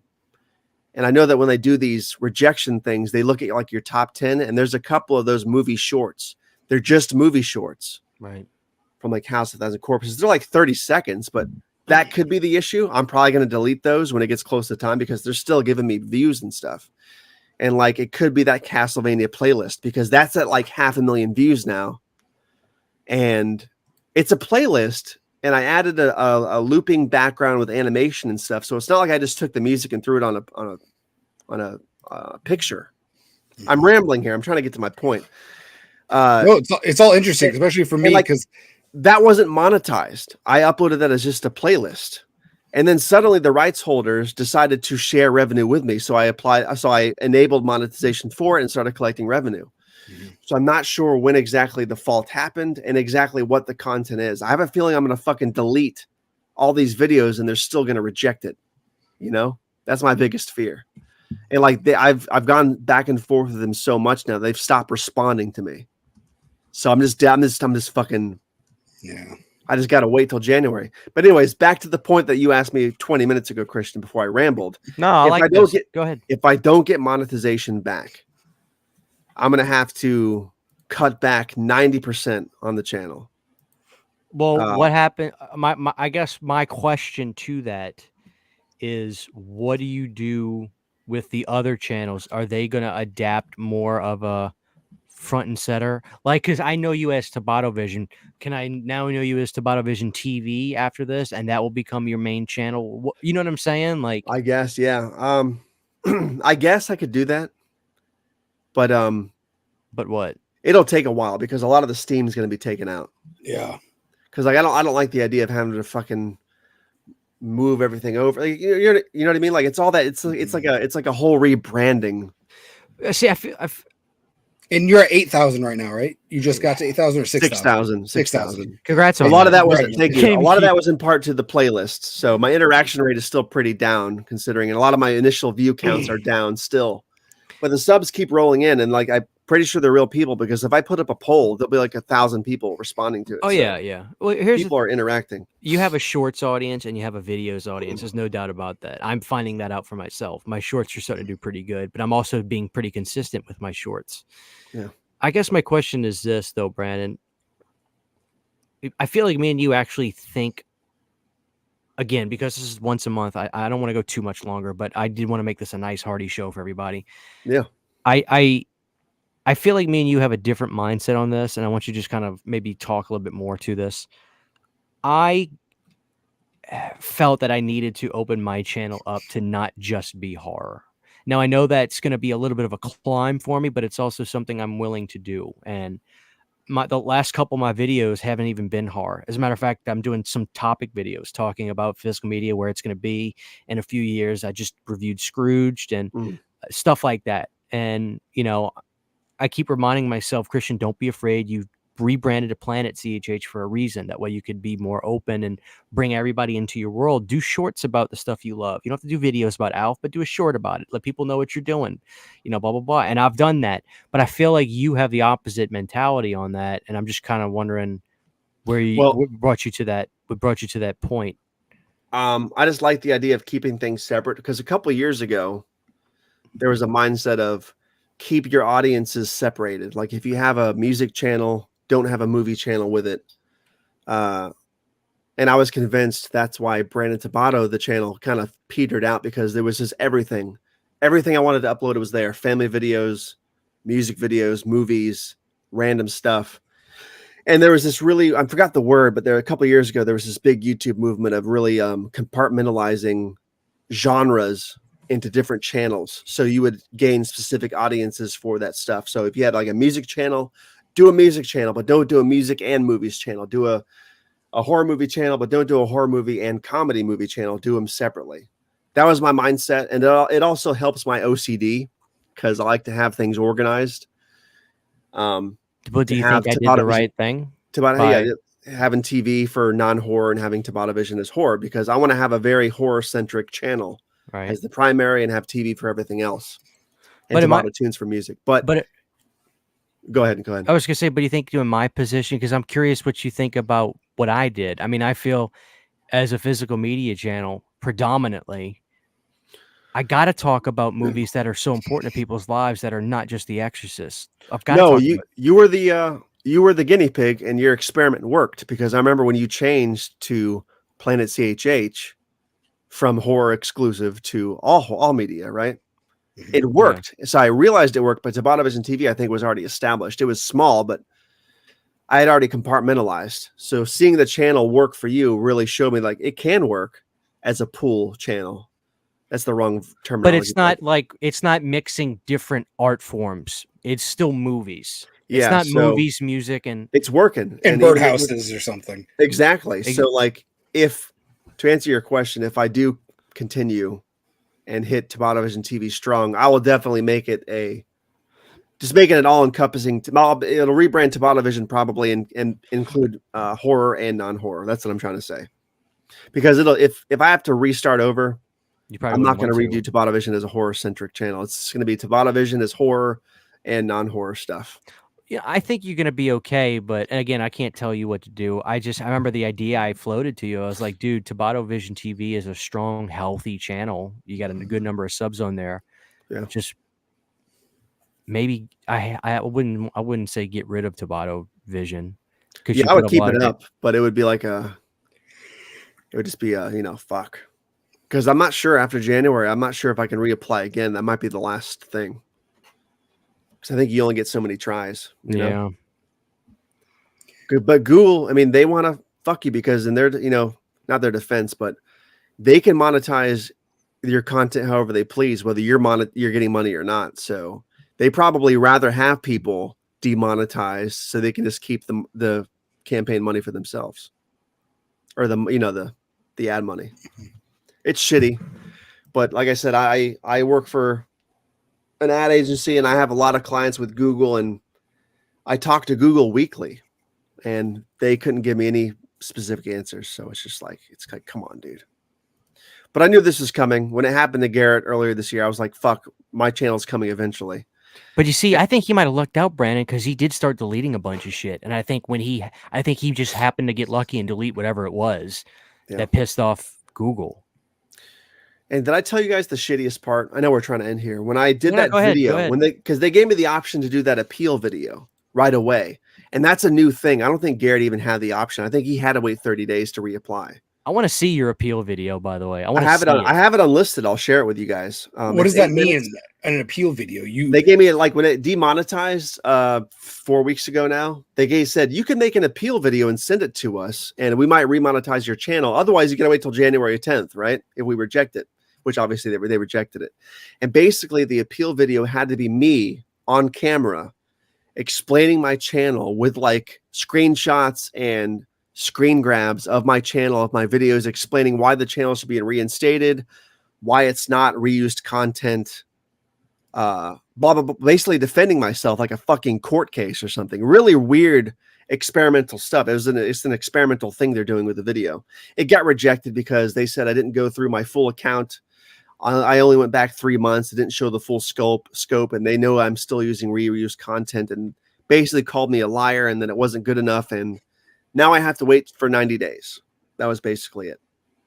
But with the fucked up part is I made an 8-minute video explaining in depth the whole channel. And then I found out I couldn't upload it because they wanted a 5-minute video or less. Oh my God. So I had to cut it down to 5 minutes and really truncate my initial video. And that's the video that got rejected. So it's fucking... Yeah. And I was starting to make, I make money on YouTube monthly from my other channels, or from Brandon Tabato. Not a lot, but monthly. And Tabatavision was getting to a point where I was making a decent chunk of change with the 2 AdSense accounts going. and then they fucked me. And the worst part is, I had like, and this is not a big deal, but I had a few $100 coming to me just from like a 30-day period from the last cycle coming from just Vision because of it was just doing good. And because they canceled the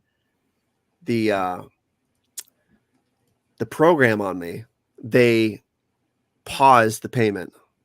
So I'm not getting the money from it. They totally fucking, they took my whole few $100 away. That sucks. That's money you already earned. Exactly. That's what I thought. I was like, I'm like, when I was on vacation, I'm like, I'm still gonna get that paycheck, I think. And that's when I found out on vacation, no, you're not getting it. It's frozen, and we may not give it to you at all. That's so I'm just like, dude, this is dude. fucking bullshit. It sucks. They said you only went through 3 months, but they'll only give you 5 minutes to go through your whole channel. What if you've been on here for 15 years and you're like, well, exactly. I only had time to do 3 months. Exactly. So it sounds like they just don't want to give. They set you up for failure. I feel like. That's and like, why can't they tell me specific videos? Why? They should be. What is the rule of that? That's fucking stupid. Why can't you just tell a person the video that hand that's the problem? I don't understand. It's like the IRS saying, we know how much fucking taxes you owe us, but you got to figure it out. Like it's the same figure out bullshit. How much you owe. It's the same bullshit. Mm-hmm. Yeah, it's just the time and energy to start it again. Also, appreciate all you guys in the chat. I see all the support coming in. I appreciate it. Yeah. Brandon, like the fear of that is just why I don't even use clips at all. I'll use images when I'm describing something. I'm that scared of it. That's the conundrum though, because like I feel like if the studio's okay with it, I feel like YouTube's breaking their own rules. Because if the studio's okay with it, why does YouTube have a problem with it internally? Like, why the fuck do they care? Like, they're collecting money.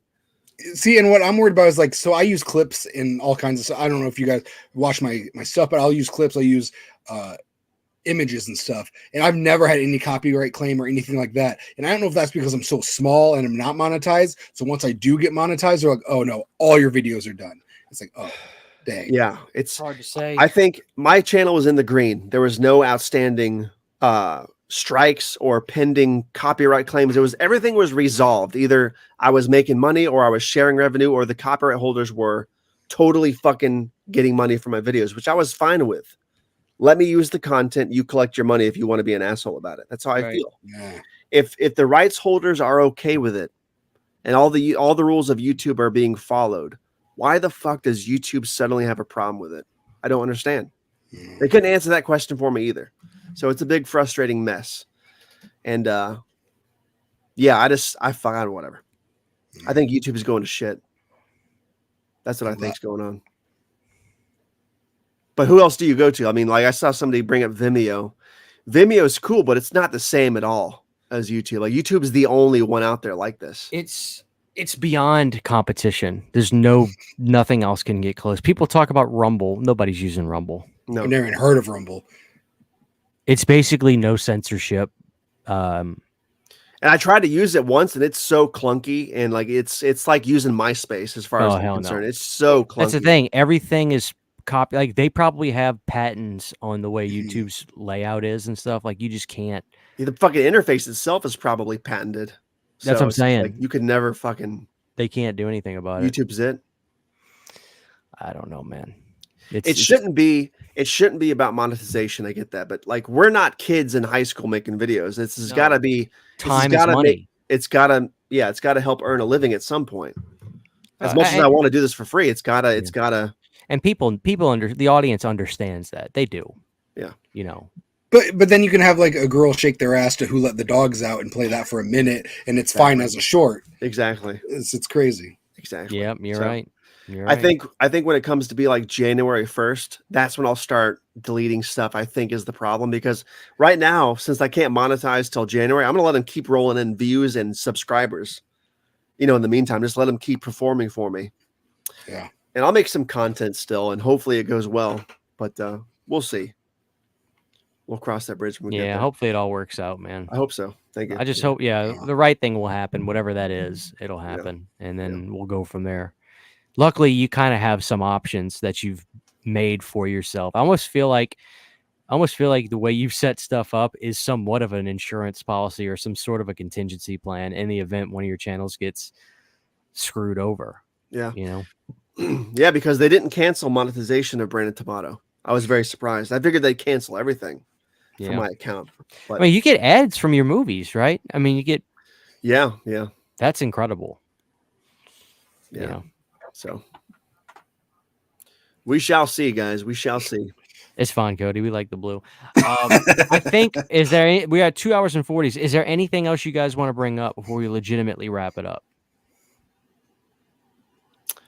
If we don't see everybody on Planet Dirty before Thanksgiving, we hope everybody has a good Thanksgiving and stay safe and eat way too much turkey. Yeah, I got a lot of shit to do this month. So unfortunately, I wanted to do Planet Dirty early this month because I wanted to start the month out hard and happy for you guys.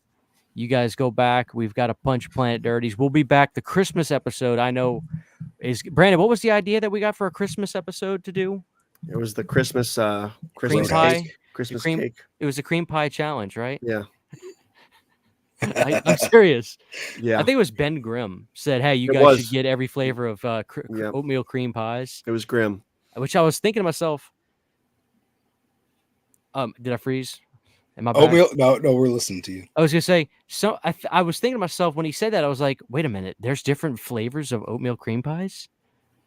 I didn't even know that. I didn't know that either. I thought I didn't know that either. Are you sure he's not talking about the Christmas cakes? I'll show you. He sent me a pic of them. Really? Would you get them in stores? I've never seen different flavors in stores. But then again, I haven't looked. It's not like I pack lunches or anything. Like kids' lunches or anything. So I don't know. Man. Let me find Ben Grimm. I'd like to propose a Planet Dirty cream pie stream. You can try all the different varieties of cream pies. It would be pretty hot. So pretty hot. Look, there's oatmeal cream pies. That's a double decker right there, man. Hold on, let me change the focus. There we go. Oatmeal cream pies, peanut butter cream pies, which Brandon, calm down. Snickerdoodle cream pies, and then these right here are jelly and raisin cream pies. Brandon, raisin cream pies. Those are probably really. I feel like I've seen the raisin cream ones before. I feel like these are in Germany. These aren't at my local fries. I don't know, dude. Snickerdoodle's brand new, Brandon. Dang. Is it? Oof. It says new.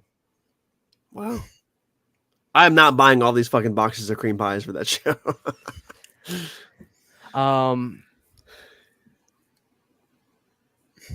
We need to do the Christmas tree cake show. Cream it, stream it. Stream it till you cream it. There we go. The Christmas cake the Christmas cream cake show. That does sound badass.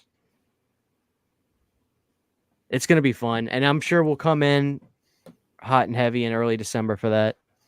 And, like the reality is I am sad that I can't do these as often because I just got a lot of shit going on. Everybody's busy. Brandon's got a lot going on. It just is what it is. But when we do them, people are going to the excitement tonight was incredible. People were just like, it was like a rock concert when we started tonight. Now the hardcores are hanging out with us at the 2 hour, 40 minute mark, Brandon. But it was incredible. The excitement tonight, like it was literally like we felt like the Beatles coming out on stage, dude. It was incredible. So I had a great time tonight, and I love listening back to the Planet Dirties, dude. They just make me fucking die laughing. They're great for car rides to and from work also. So I had a fun time tonight. Guys, y'all keep Brandon in your thoughts about his YouTube channel. Hopefully everything works out all right. Cody, it's always great to have you. You're basically a member at this point. I don't even think we should. You're just a member of Planet Dirty. It's that simple. Thanks for the invite. I truly appreciate it. I know Brandon probably has no idea I'm even here sometimes. I don't tell him. We'll show up and Brandon's like, God damn, this guy's here again. No, it's always good stuff. I love it when I get a super chat and then I start the clip. I take me out and I put you in, and Brandon's just like, what? So I do thank you guys. I'm trying to get to 700 subscribers. So hopefully, Go sub now. Hold on. I appreciate it, guys. Hold on, Cody. Let's do this right. Hold on. I think my keyboard died. You may be out of luck, brother. YouTube has been a fun ride so far. So it sucks hearing this stuff from from Brandon. It's like, oh man. Yeah, what a pain in the fucking ass, dude. Yeah, I've been doing this for 10 months. So yeah, Killing it's it, not brother. bad. You need to get to 1,000 before the new year, man. Monetize that shit. Monetize the new year. that'd be nice. And have it taken away because all my clips. There we go. That's badass, Chris. Chris said the show inspired him to start his own. Oh, nice. It's funny, Nice. Planet Dirty kind of started out as a horror show, but it's so fun that we don't even talk about horror anymore. Like, we talk about it all the time anyway, right? We have our moments. Isn't it just fun to just like, who knows what we're going to talk about? That's the beauty of this show. Yeah, sometimes we have specific themes and sometimes we don't. Sometimes Like today, we had a specific theme and we said, fuck it. but we covered RoadHouse. Yeah, we did. We did. Yeah. Covered it. Saturn Video is like the #1 Planet Dirty fan in the world. He is. This is my He's life. got lore about us, man. I need it. Thanks for the great show as always. That's it, guys. 2 hours and 45 minutes. Thank you all. Cody, we're going to let you have the last word tonight. Go ahead. Yeah, guys, don't forget to roundhouse hit that like button. And have a good Thanksgiving. Mongolian beef. It is off the chain. It's crispy. Dude, it's fantastic. That shit is fantastic.